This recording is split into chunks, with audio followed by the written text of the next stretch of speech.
ವೀಕ್ಷಕರೇ ನಮಸ್ಕಾರ. ಮಾತುಕತೆ ವಿವೇಕಾನಂದ ವಿದ್ಯಾವರ್ಧಕ ಸಂಘದ ಸಾರಥಿಯ ಜೊತೆಗೆ ಈ ಒಂದು ವಿಶೇಷ ಕಾರ್ಯಕ್ರಮಕ್ಕೆ ತಮಗೆಲ್ಲರಿಗೂ ಕೂಡ ಪ್ರೀತಿಪೂರ್ವಕ ಸ್ವಾಗತವನ್ನು ಬಯಸ್ತಾ ಇದ್ದೇನೆ. ನಾನು ಗೌತಮ್ ಶೆಟ್ಟಿ. ಕಾರ್ಯಕ್ರಮ ಏನು ಅನ್ನುವಂಥದ್ದು ತಮಗೆ ಈಗಾಗಲೇ ಗೊತ್ತಾಗಿರುತ್ತೆ. ನಮ್ಮ ದಕ್ಷಿಣ ಕನ್ನಡ ಜಿಲ್ಲೆಯ ಪ್ರತಿಷ್ಠಿತ ವಿದ್ಯಾಸಂಸ್ಥೆ ತನ್ನ ಅಧೀನದಲ್ಲಿ ಸುಮಾರು 85ಕ್ಕೂ ಅಧಿಕ ಶಿಕ್ಷಣ ಸಂಸ್ಥೆಗಳನ್ನು ಹೊಂದಿರುವಂತಹ ಪ್ರತಿಷ್ಠಿತ ಪುತ್ತೂರಿನ ವಿವೇಕಾನಂದ ವಿದ್ಯಾವರ್ಧಕ ಸಂಘ ಹೊಸ ಸಾರಥಿಗಳನ್ನು ಆಯ್ಕೆ ಮಾಡಿಕೊಂಡಿರುವಂಥದ್ದು ಮುಂದಿನ 5 ವರ್ಷಗಳ ಅವಧಿಗೆ.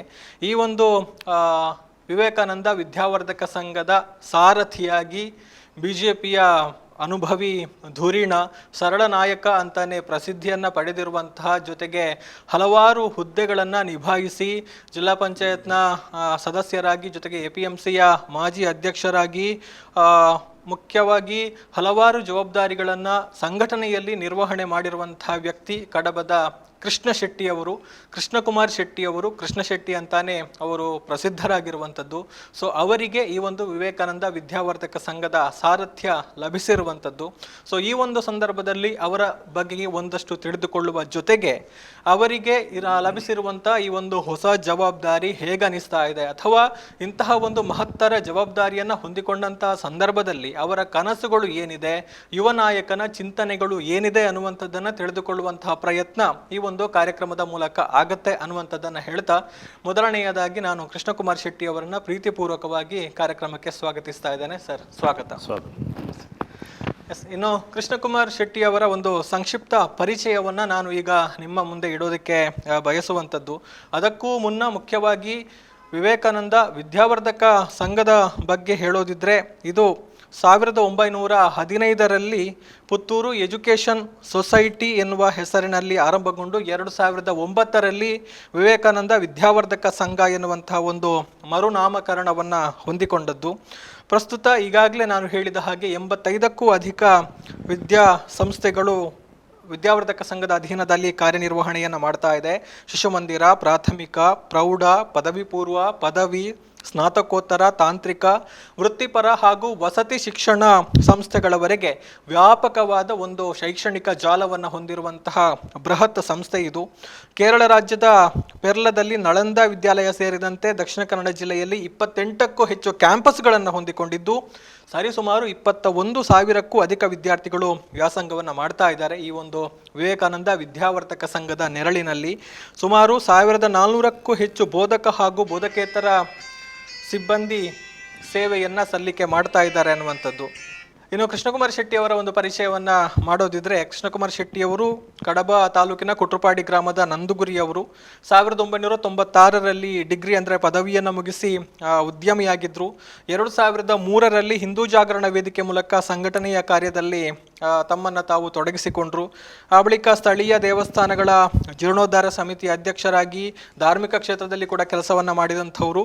2001ರಲ್ಲಿ BJP ವಲಯ ಕಾರ್ಯದರ್ಶಿಯಾಗಿ ಕೂಡ ಒಂದು ಹುದ್ದೆ ಜವಾಬ್ದಾರಿಯನ್ನು ನಿರ್ವಹಣೆ ಮಾಡಿದ್ದಾರೆ. 2005ರಿಂದ 10ರವರೆಗೆ ಜಿಲ್ಲಾ ಪಂಚಾಯತ್ ಸದಸ್ಯರಾಗಿ ಒಂದು ಕೆಲಸವನ್ನು ಮಾಡಿದಂಥವರು.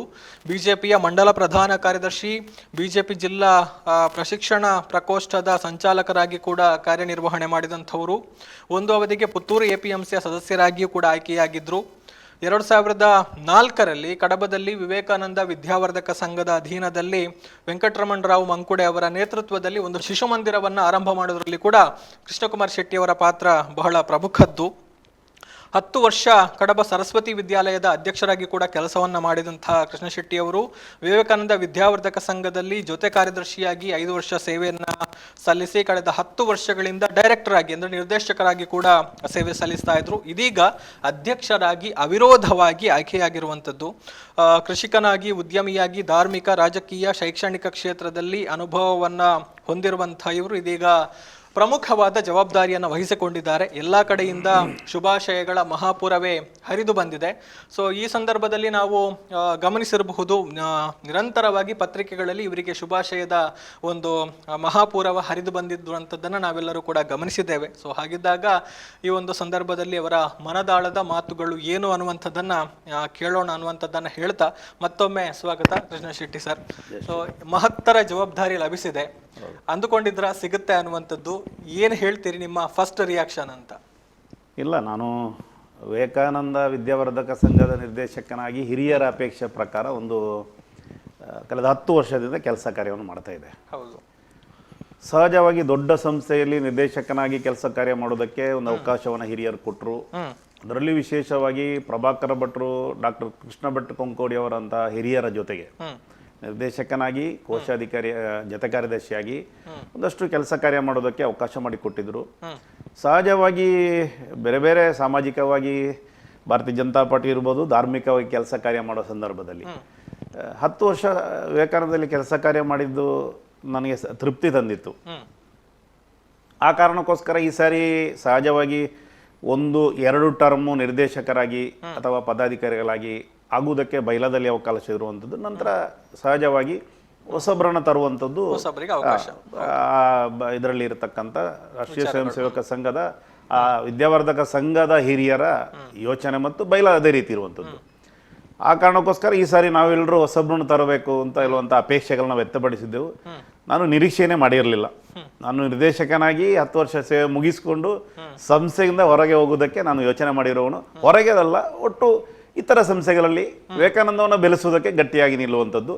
ವಿವೇಕಾನಂದ ವಿದ್ಯಾವರ್ಧಕ ಸಂಘದ ವ್ಯವಸ್ಥೆಯಿಂದ ನಾನು ಹೊರಗೆ ಹೋಗುವ ಯೋಚನೆಯಲ್ಲಿ ಇದ್ದವನು. ಹಿರಿಯರ ಅಪೇಕ್ಷೆ, ನನ್ನ ಮೇಲೆ ನಂಬಿಕೆ, ವಿಶ್ವಾಸವನ್ನಿಟ್ಟು ದೊಡ್ಡ ಜವಾಬ್ದಾರಿಯನ್ನು ಕೊಟ್ಟಿದ್ದಾರೆ. ಇವತ್ತು ದಕ್ಷಿಣ ಕನ್ನಡ ಜಿಲ್ಲೆಯಲ್ಲಿ ಒಂದು ಪ್ರತಿಷ್ಠಿತ ಸಂಸ್ಥೆ, ಒಂದು ಕ್ರಿಯಾಶೀಲ ನಿರ್ದೇಶಕರ ತಂಡವನ್ನು ಕೊಟ್ಟು ಮುನ್ನಡೆಸಬೇಕು ಅಂತ ಹಿರಿಯರು ಸಲಹೆ ಕೊಟ್ಟರು. ನಮ್ಮಲ್ಲೊಂದು ಪದ್ಧತಿ ಇದೆ. ನಾನು ರಾಷ್ಟ್ರೀಯ ಸ್ವಯಂ ಸೇವಕ ಸಂಘದ ಸಾಮಾನ್ಯ ಕಾರ್ಯಕರ್ತ. ಸಂಘದ ಹಿರಿಯರು, ಸಂಘಟನೆ ಹಿರಿಯರು ಯಾವ ಜವಾಬ್ದಾರಿಯನ್ನು ತೋರಿಸ್ತಾರೆ ಅದನ್ನು ಅಕ್ಷರಶಃ ಪಾಲನೆ ಮಾಡ್ತಕ್ಕಂಥ, ಅದರಲ್ಲಿ ಜವಾಬ್ದಾರಿ ನಿರ್ವಹಣೆ ಮಾಡ್ತಕ್ಕಂಥ ಆ ಒಂದು ಗುಣಗಳನ್ನು ಮೈಗೂಡಿಸ್ಕೊಂಡಿದ್ದೇನೆ. ಹಿರಿಯರ ಅಪೇಕ್ಷೆಗೆ ಮಾತನಾಡಲಿಕ್ಕೆ ಅವಕಾಶವೇ ಇಲ್ಲದ ಸ್ಥಿತಿಯಲ್ಲಿ ಅನಿವಾರ್ಯ ಕಾರಣಕ್ಕೋಸ್ಕರ ಈ ಜವಾಬ್ದಾರಿಯನ್ನು ತಗೊಂಡಿದ್ದೇನೆ. ಸಹಜವಾಗಿ ದೊಡ್ಡ ಜವಾಬ್ದಾರಿ, ಆದರೆ ಒಂದಂತೂ ಮನಸ್ಸಲ್ಲಿ ಧೈರ್ಯ ಇದೆ. ಹಿರಿಯರು ಮಾರ್ಗದರ್ಶನಕ್ಕೆ ಹಿರಿಯರಿದ್ದಾರೆ.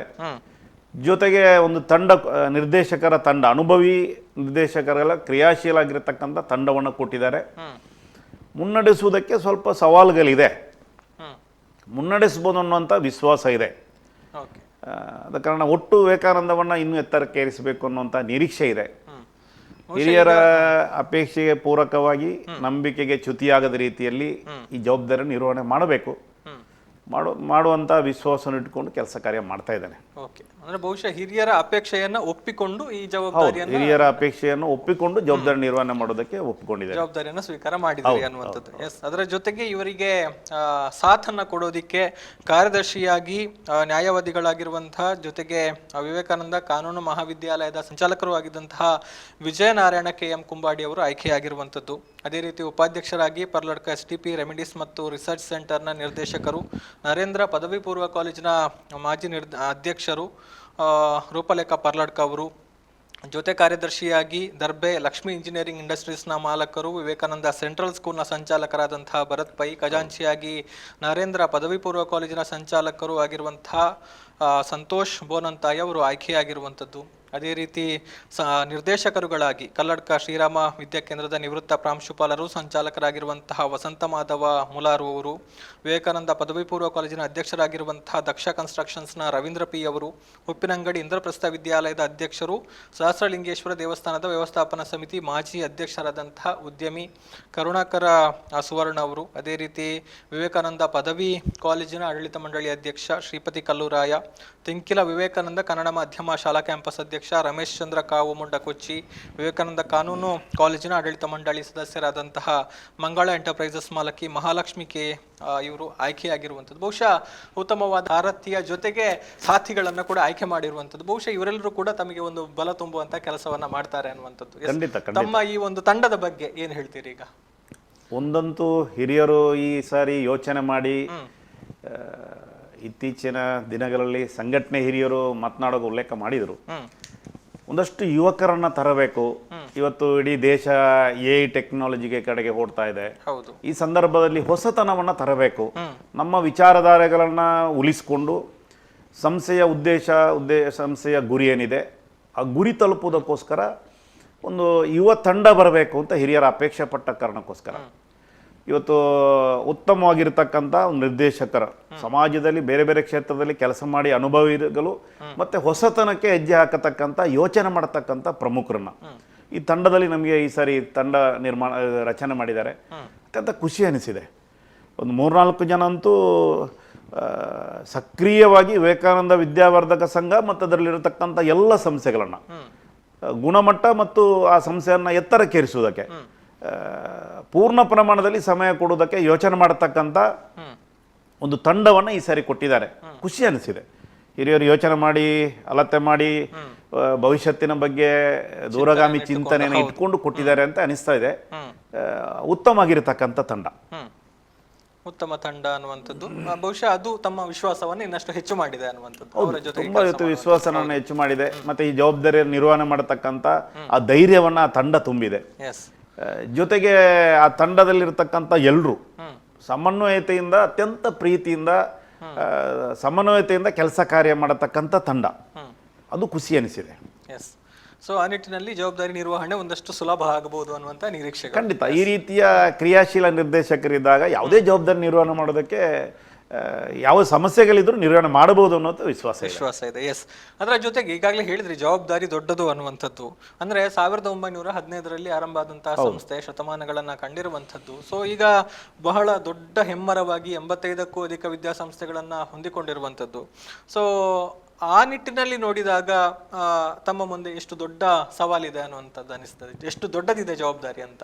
ಖಂಡಿತ ನನಗೆ ಜವಾಬ್ದಾರಿ ತಗೊಂಡಾಗಲೇ ದೊಡ್ಡ ಜವಾಬ್ದಾರಿ ನನ್ನ ಇತಿಮಿತಿಗೆ ಸಾಲದು ಅಂತ ಅನ್ನುವಂಥ ಅನಿಸಿಕೆ ಇತ್ತು. ಸುಮಾರು 85 ವಿದ್ಯಾಸಂಸ್ಥೆಗಳು, 5 ಪ್ರಕಲ್ಪಗಳು, 90 ಸಂಸ್ಥೆಗಳನ್ನು ನಿರ್ವಹಣೆ ಮಾಡತಕ್ಕಂಥ ಜವಾಬ್ದಾರಿ ಎಲ್ಲ ಸಂಸ್ಥೆಗಳಿಗೂ ಸಮಿತಿಗಳಿದೆ. ಹಿರಿಯರು ಆ ಸಮಿತಿಯಲ್ಲೆಲ್ಲ ಕೆಲಸ ಕಾರ್ಯ ಮಾಡ್ತಾರೆ. ಹೌದು. ಆದರೂ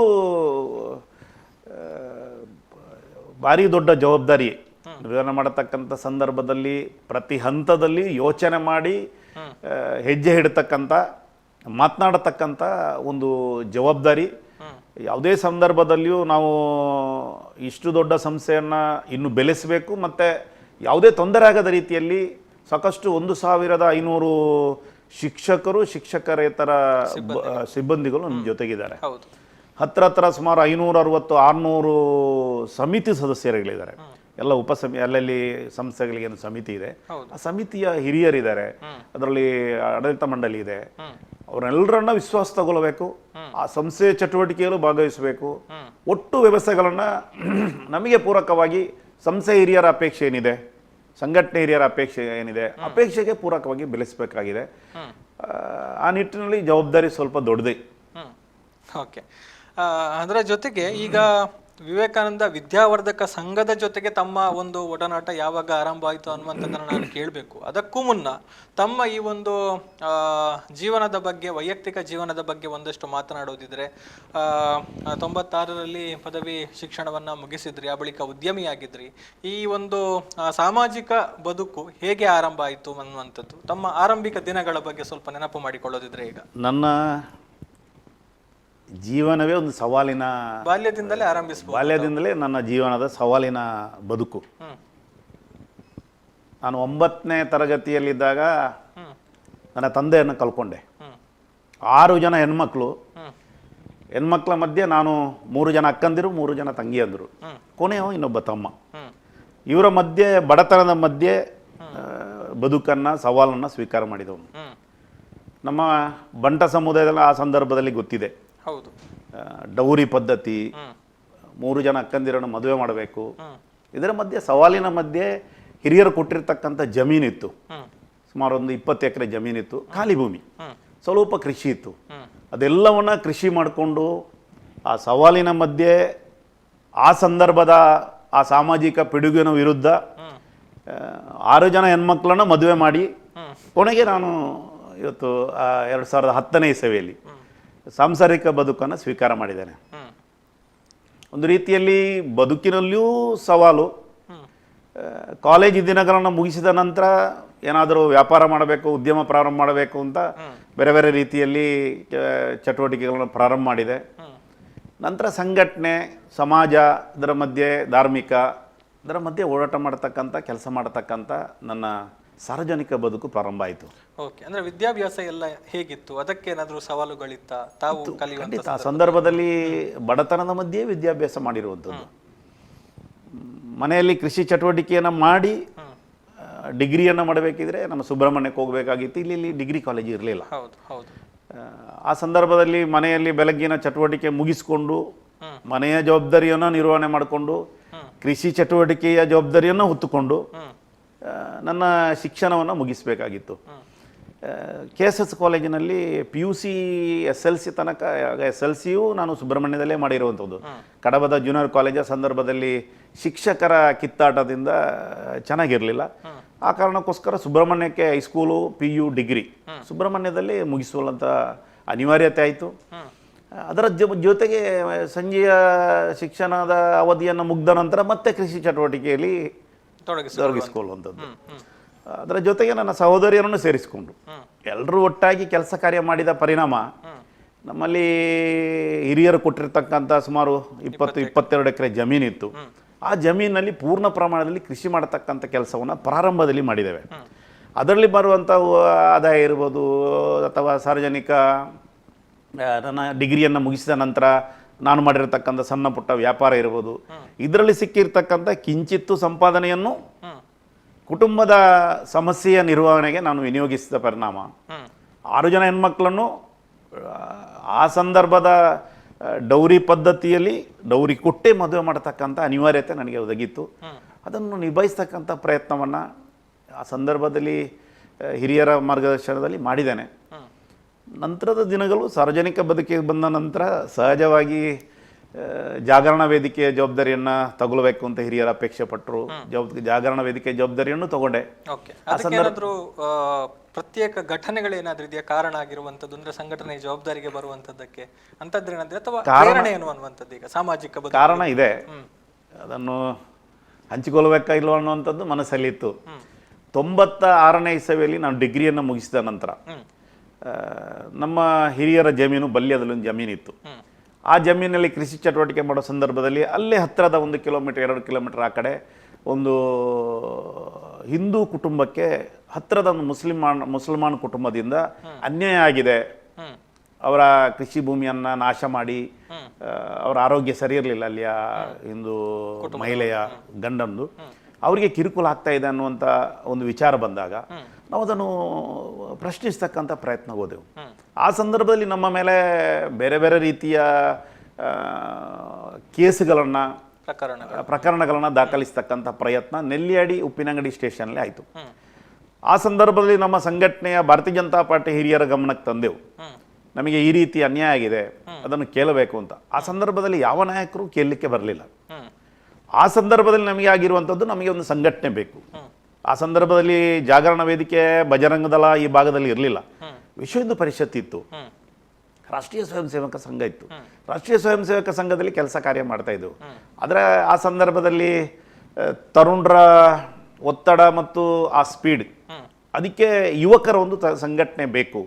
ಸಮಾಜದಲ್ಲಿ ಏನಾದರೂ ನಾವು ಹೋರಾಟಗಳನ್ನು ಮಾಡಬೇಕು, ಒಂದು ಯುವಕರಿಗೆ ಅನ್ಯಾಯ ಆದಾಗ ನಮ್ಮದೇ ಒಂದು ತಂಡ ಬೇಕು. ಅದು ಪ್ರತಿಭಟಿಸೋದಕ್ಕಿರ್ಬೋದು ಅಥವಾ ನಮಗೆ ನ್ಯಾಯ ಕೇಳುವುದಕ್ಕಿರಬೇಕು, ತಂಡ ಬೇಕು ಅಂತ ತಂಡವನ್ನು ಕಟ್ಟುವುದಕ್ಕೋಸ್ಕರ ಹಿರಿಯರ ಗಮನಕ್ಕೆ ತಂದೆವು. ಡಾಕ್ಟರ್ ಪ್ರಭಾಕರ ಭಟ್ರು ಆ ಸಂದರ್ಭದಲ್ಲಿ ಜಾಗರಣ ವೇದಿಕೆಯ ಹಿರಿಯರನ್ನು ಕರೆದು ಗೋಲಿ ತೊಟ್ಟಿನ ಒಂದು ಬೈಠಕಲ್ಲಿ ಮುಕುಂದಿಜಿ ಅವರು ಇದ್ದು ಜಾಗರಣ ತಗೊಳ್ಬೇಕು, ಈ ಭಾಗದಲ್ಲಿ ವ್ಯಾಪಕ ಪ್ರಮಾಣದಲ್ಲಿ ಮತಾಂತರ ಆಗ್ತಾ ಇದೆ, ಗೋಹತ್ಯೆ ಆಗ್ತಾ ಇದೆ, ಅದನ್ನು ತಡಿಬೇಕು, ತಡೆಯುವ ತಂಡ ಬೇಕು. ಅದಕ್ಕೋಸ್ಕರ ಯುವಕರ ತಂಡವನ್ನು ಕಟ್ಟಿಕೊಂಡು ಕೆಲಸ ಕಾರ್ಯ ಮಾಡಬೇಕು. ಆ ಜವಾಬ್ದಾರಿಯನ್ನು ನನಗೆ ಆ ಸಂದರ್ಭದಲ್ಲಿ ಕೊಟ್ಟರು. ನಾವು ಇಡೀ ಕಡಬ ತಾಲೂಕಲ್ಲಿ ಓಡಾಟ ಮಾಡಿ ಒಂದಷ್ಟು ಜಾಗರಣ ವೇದಿಕೆಯ ತಂಡಗಳನ್ನು, ಅಲ್ಲಲ್ಲಿ ಸಮಿತಿಗಳನ್ನು ಮಾಡಿ ದೊಡ್ಡ ಗುಂಪನ್ನೇ ಆ ಸಂದರ್ಭದಲ್ಲಿ 2001ರಿಂದ 2005 ತನಕ ದಕ್ಷಿಣ ಕನ್ನಡ ಜಿಲ್ಲೆಯಲ್ಲಿ ಅತ್ಯಂತ ಕ್ರಿಯಾಶೀಲ ಮತ್ತು ದೊಡ್ಡ ತರುಣರಿರ್ತಕ್ಕಂಥ ಒಂದು ಸಂಘಟನೆಯನ್ನು ಕಡಬ ತಾಲೂಕಲ್ಲಿ ಆ ಸಂದರ್ಭದಲ್ಲಿ ಹಿರಿಯರ ಮಾರ್ಗದರ್ಶನದಿಂದ, ಎಲ್ಲರ ಸಹಕಾರದಿಂದ ಒಂದು ತಂಡವನ್ನು ರಚನೆ ಮಾಡಿಕೊಂಡು ಸಮರ್ಥವಾಗಿ ನಮಗೆ ಅನ್ಯಾಯ ಆದಾಗ, ಹಿಂದೂ ಸಮಾಜಕ್ಕೆ ಅನ್ಯಾಯ ಆದಾಗ ಪ್ರತಿಭಟಿಸ್ತಕ್ಕಂಥದ್ದಿರ್ಬೋದು, ಹೋರಾಟ ಮಾಡತಕ್ಕಂಥ ಕೆಲಸ ಕಾರ್ಯಗಳನ್ನು ಪ್ರಾರಂಭ ಮಾಡಿದ್ದೇವೆ. ಕಾರಣ ನಮಗೆ ಆಗಿರ್ತಕ್ಕಂಥ ಅನ್ಯಾಯಕ್ಕೆ ಕೇಳಲಿಕ್ಕೆ ಜನ ಇಲ್ಲ ಅನ್ನೋ ಕಾರಣಕ್ಕೋಸ್ಕರ ನಾವು ಜವಾಬ್ದಾರಿಯನ್ನು ಹುಡುಕೋದಕ್ಕೆ ಪ್ರಾರಂಭ ಮಾಡಿರುವಂಥದ್ದು. ಆ ಮೂಲಕ ನನ್ನ ಸಾರ್ವಜನಿಕ ಬದುಕು ಪ್ರಾರಂಭ ಆಗಿರುವಂಥದ್ದು. ಆ ಮೂಲಕ ಜಾಗರಣ ವೇದಿಕೆಯ ಮೂಲಕ ಸಾಮಾಜಿಕ ಬದುಕು ಆರಂಭ ಆಯಿತು.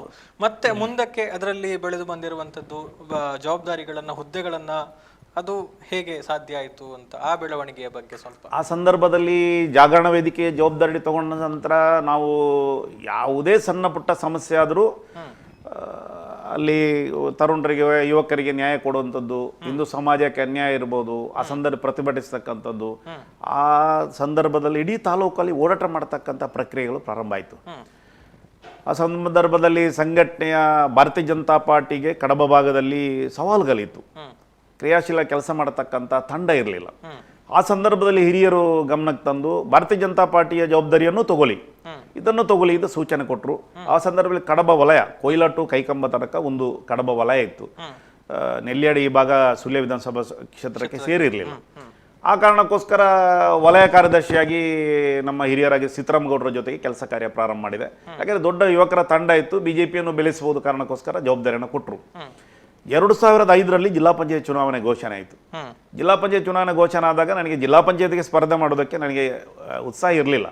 ನಾನು ಸಂಘಟನೆಯಲ್ಲೇ ಕೆಲಸ ಕಾರ್ಯ ಮಾಡಬೇಕು ಅಂತ ಉತ್ಸಾಹದಲ್ಲಿದ್ದೆ. ಆ ಸಂದರ್ಭದಲ್ಲಿ ಆ ಭಾಗದ ತರುಣರು, ಅಲ್ಲಿ ಎಲ್ಲ ಹಿರಿಯರು, ಪ್ರತಿಯೊಬ್ಬರ ಅಪೇಕ್ಷೆ ಏನು ಅಂತಂದರೆ ಜಿಲ್ಲಾ ಪಂಚಾಯತ್ ಸ್ಪರ್ಧೆ ಮಾಡಬೇಕು, ಬೇರೆ ಯಾರು ಸ್ಪರ್ಧೆ ಮಾಡಿದ್ರು ಗೆಲ್ಲಲಿಕ್ಕೆ ಆಗೋದಿಲ್ಲ, ನೀವೇ ಸ್ಪರ್ಧೆ ಮಾಡಬೇಕು ಒತ್ತಡ ತಂದರು. ನಾನು ಒಪ್ಕೊಳ್ಳಿಲ್ಲ ಅನ್ನೋ ಕಾರಣಕ್ಕೋಸ್ಕರ ಮತ್ತೆ ಕಲ್ಲಡ್ಕ ಪ್ರಭಾಕರ ಭಟ್ರ ಹತ್ರ ಒಂದು ತಂಡ ಹೋಗಿ ವಿನಂತಿ ಮಾಡ್ಕೊಂಡಿತ್ತು. ಜೊತೆಗೆ ಆ ಸಂದರ್ಭದಲ್ಲಿ ಭಾರತೀಯ ಜನತಾ ಪಾರ್ಟಿಯ ಜಿಲ್ಲಾಧ್ಯಕ್ಷರಾಗಿ ಪ್ರತಾಪ್ ಶಿವ ನಾಯಕರು ಇದ್ದರು, ಅವ್ರ ಹತ್ರ ಒಂದು ತಂಡ ಹೋಗಿ ರಿಕ್ವೆಸ್ಟ್ ಮಾಡಿಕೊಂಡಿತ್ತು.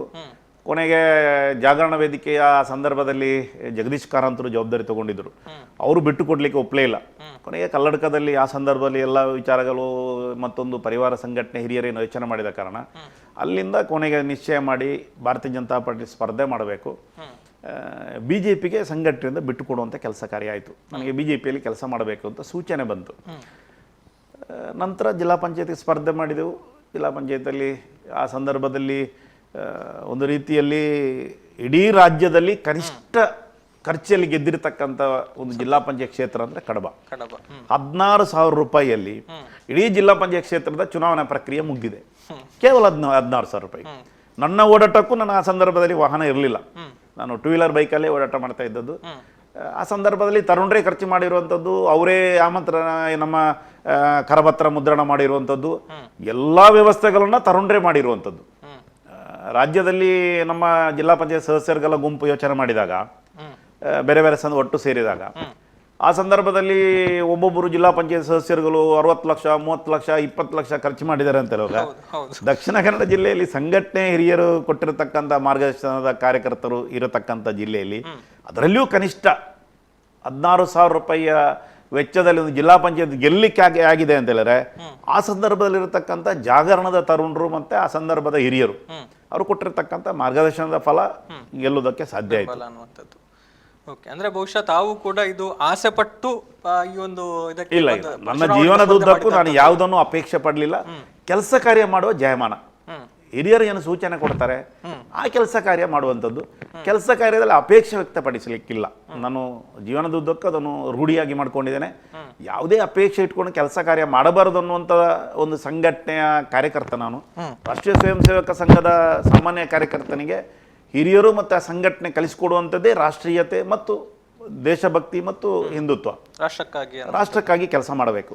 ಯಾವುದೇ ಸಂದರ್ಭದಲ್ಲಿ ಕೆಲಸ ಕಾರ್ಯ ಮಾಡುವಾಗ ಅಪೇಕ್ಷೆ ಪಡಬಾರದು. ಇದು ಎರಡನ್ನ ನಾನು ಜೀವನದುದ್ದಕ್ಕೂ ಇವತ್ತು ಅಳವಡಿಸಿಕೊಂಡಿದ್ದೇನೆ. ಅಳವಡಿಸಿಕೊಂಡ ಸಂದರ್ಭದಲ್ಲಿ ಹಿರಿಯರು ಏನೇನು ಜವಾಬ್ದಾರಿ ಕೊಟ್ಟಿದ್ದಾರೆ ಆ ಜವಾಬ್ದಾರಿ ನಿರ್ವಹಣೆ ಮಾಡುವಂಥದ್ದು ಅದನ್ನ ಮಾಡಿಕೊಂಡು ಬಂದಿದ್ದಾರೆ. ಬಹುಶಃ ಜಿಲ್ಲಾ ಪಂಚಾಯತ್ ಸದಸ್ಯರಾದ ಮೇಲೆ ಒಂದಷ್ಟು ಅವಕಾಶಗಳು ಜಾಸ್ತಿ, ಅಂದ್ರೆ ಜನರ ಸಮಸ್ಯೆಗಳಿಗೆ ಸ್ಪಂದನೆ ಮಾಡುವಂಥದ್ದು ಒಂದು ರೀತಿ ಅದರ ವ್ಯಾಪ್ತಿ ಒಂದಷ್ಟು ಜಾಸ್ತಿ ಆಗುತ್ತೆ ಅನ್ನುವಂಥದ್ದು ಹೇಳ್ಬೋದು. ಸೊ ಅದನ್ನ ಹೇಗೆ ನಿಭಾಯಿಸಿದ್ರಿ? ಅದರ ಬಗ್ಗೆ ಇಷ್ಟು ಖುಷಿ ಇದೆ ನಿಮಗೆ ಆ ಒಂದು ಜವಾಬ್ದಾರಿಗಳನ್ನು ನಿಭಾಯಿಸಿದ ಬಗ್ಗೆ? ಖಂಡಿತ ಖುಷಿ ಇದೆ. ಯಾಕೆಂತಂದ್ರೆ ನಾನು ಒಂದು ಜವಾಬ್ದಾರಿ ತಗೊಂಡ ನಂತರ ಜವಾಬ್ದಾರಿಗೆ ನ್ಯಾಯ ಕೊಡತಕ್ಕಂಥ ವಿಷಯದಲ್ಲಿ ಸ್ವಲ್ಪ ಒಂದು ಅಧ್ಯಯನ ಮಾಡುವಂಥದ್ದು, ಅದರ ಬಗ್ಗೆ ಒಂದಷ್ಟು ಮಾಹಿತಿ ತಿಳ್ಕೊಳ್ತಕ್ಕಂಥ ಒಂದು ಸಂಪ್ರದಾಯವನ್ನು ಉಳಿಸ್ಕೊಂಡಿದ್ದೇನೆ. ನಾನು ಪ್ರಾರಂಭದಲ್ಲಿ ಯಾವುದೇ ಗ್ರಾಮ ಪಂಚಾಯತ್ ಸದಸ್ಯನೂ ಆಗಿರಲಿಲ್ಲ, ನೇರ ಜಿಲ್ಲಾ ಪಂಚಾಯತ್ ಸ್ಪರ್ಧೆ ಮಾಡಿರುವಂಥದ್ದು. ಆ ಸಂದರ್ಭದಲ್ಲಿ ನಾವು ಒಂದಷ್ಟು ತಿಳ್ಕೊಳ್ಬೇಕು. ದಕ್ಷಿಣ ಕನ್ನಡ ಜಿಲ್ಲಾ ಪಂಚಾಯತಿಯಲ್ಲಿ ಆ ಸಂದರ್ಭದಲ್ಲಿ ಭಾರತೀಯ ಜನತಾ ಪಾರ್ಟಿಯಲ್ಲಿ 15 ಜನ ಆಯ್ಕೆ ಆಗಿದ್ದಾರೆ. 15 ಜನ ಆಯ್ಕೆ ಆಗಿರತಕ್ಕಂಥ ಜಿಲ್ಲಾ ಪಂಚಾಯತ್ ಸದಸ್ಯರುಗಳಲ್ಲಿ ಪಾರ್ಟಿಯ ಕಡೆಯಿಂದ ಪಾರ್ಟಿಯ ಸಚೇತಕನಾಗಿ ನನಗೆ ಜವಾಬ್ದಾರಿಯನ್ನು ಕೊಟ್ಟರು. ಜಿಲ್ಲಾ ಪಂಚಾಯತೆ ಹೊಸತು, ಆದರೆ 5 ವರ್ಷದ ಅವಧಿಯಲ್ಲಿ ಅತ್ಯಂತ ಹಿಂದುಳಿದಿರತಕ್ಕಂಥ ಜಿಲ್ಲಾ ಪಂಚಾಯತ್ ಅಂತ ಹೇಳಿಕೆ ಈ ಹಿಂದೆ ಏನು ಜಿಲ್ಲೆಯಲ್ಲಿ ಪಟ್ಟಿಯಾಗಿತ್ತು ಕಡಬ, ಅದನ್ನು ಒಂದಷ್ಟು ಬೆಳವಣಿಗೆಗೆ ಪೂರಕವಾಗಿರ್ತಕ್ಕಂಥ ವಾತಾವರಣ ನಿರ್ಮಾಣ ಮಾಡತಕ್ಕಂಥ ಕೆಲಸ ಕಾರ್ಯವನ್ನು ಮಾಡಿದ್ದೇವೆ. ನನಗೆ ಖುಷಿ ಅನಿಸಿದೆ.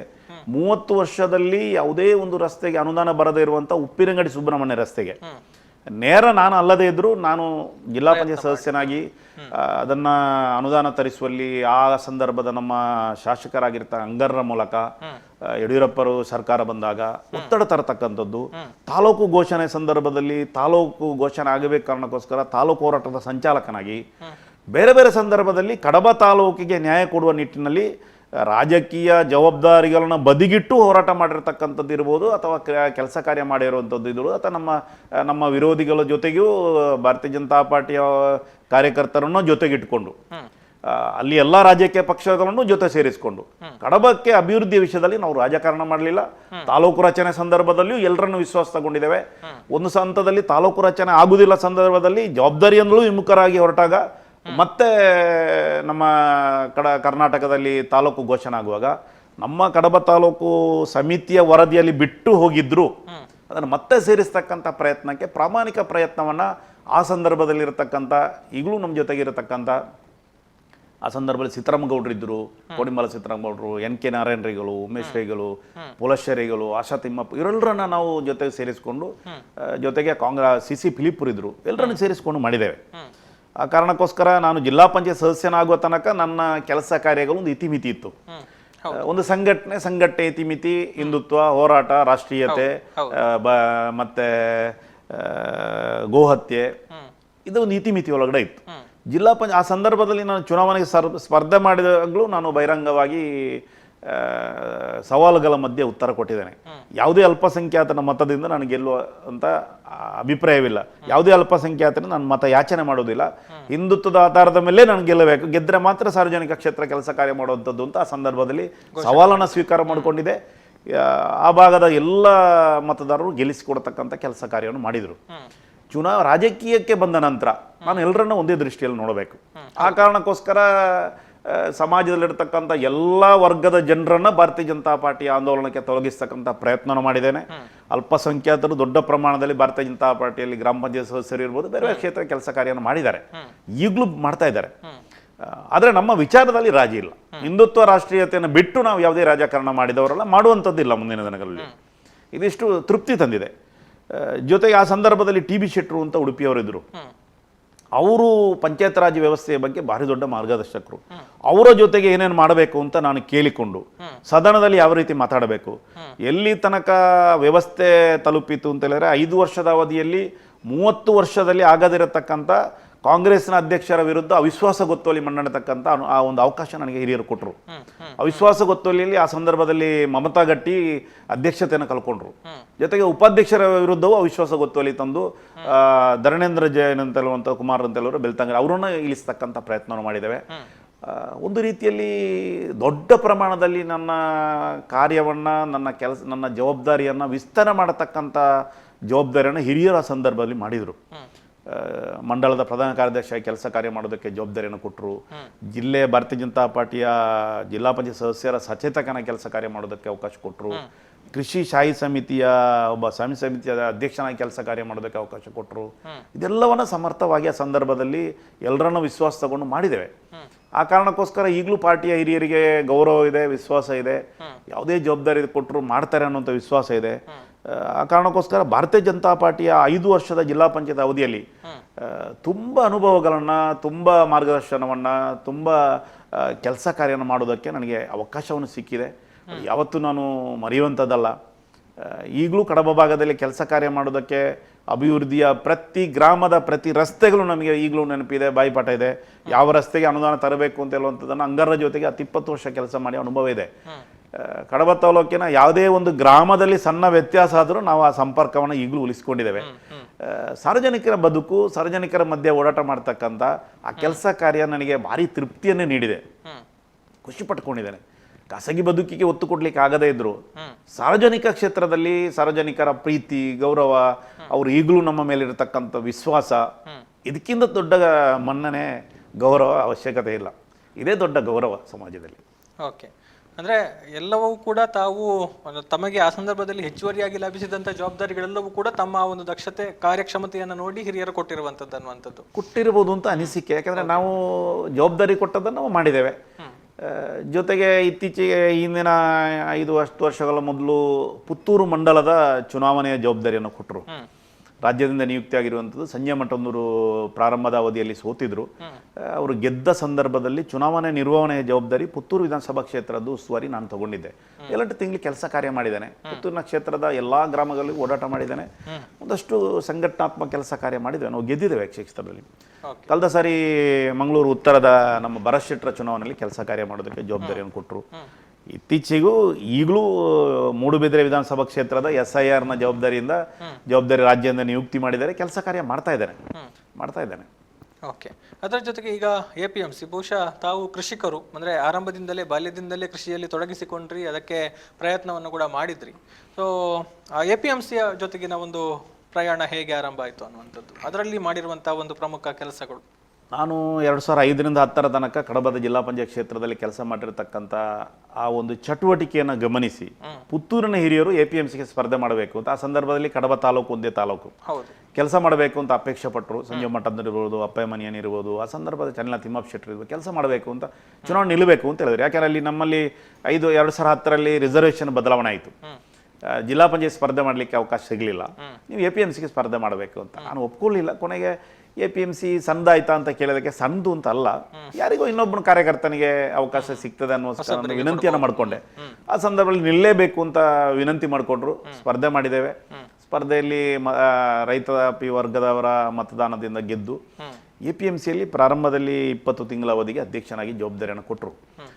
ಆ ಸಂದರ್ಭದಲ್ಲಿ ಕೃಷಿ APMC ಪಯಣದ ಬಗ್ಗೆ ನಾನು ಮುಂದುವರಿಸ್ತೇನೆ. ಈಗ ಒಂದಷ್ಟು ಮಂದಿ ಪ್ರಮುಖರು ನಮ್ಮ ಜೊತೆಗೆ ಮಾತನಾಡೋದಕ್ಕೆ ಅಂತ ಕರೆಗಳನ್ನು ಮಾಡ್ತಾ ಇದ್ದಾರೆ. ಅವರ ಜೊತೆಗೆ ಮಾತನಾಡ್ತಾ ನಮ್ಮ ವಿಚಾರಗಳನ್ನು ಒಂದಷ್ಟು ತಿಳಿಯುವಂತ ಒಂದು ಪ್ರಯತ್ನವನ್ನ ಮಾಡೋಣ ಅನ್ನುವಂಥದ್ದನ್ನ ಹೇಳ್ತಾ ಒಬ್ರು ಕರೆಯಲ್ಲಿದ್ದಾರೆ. ಹಲೋ, ನಮಸ್ತೆ. ನಮಸ್ಕಾರ. Yes, RC Narayan sir.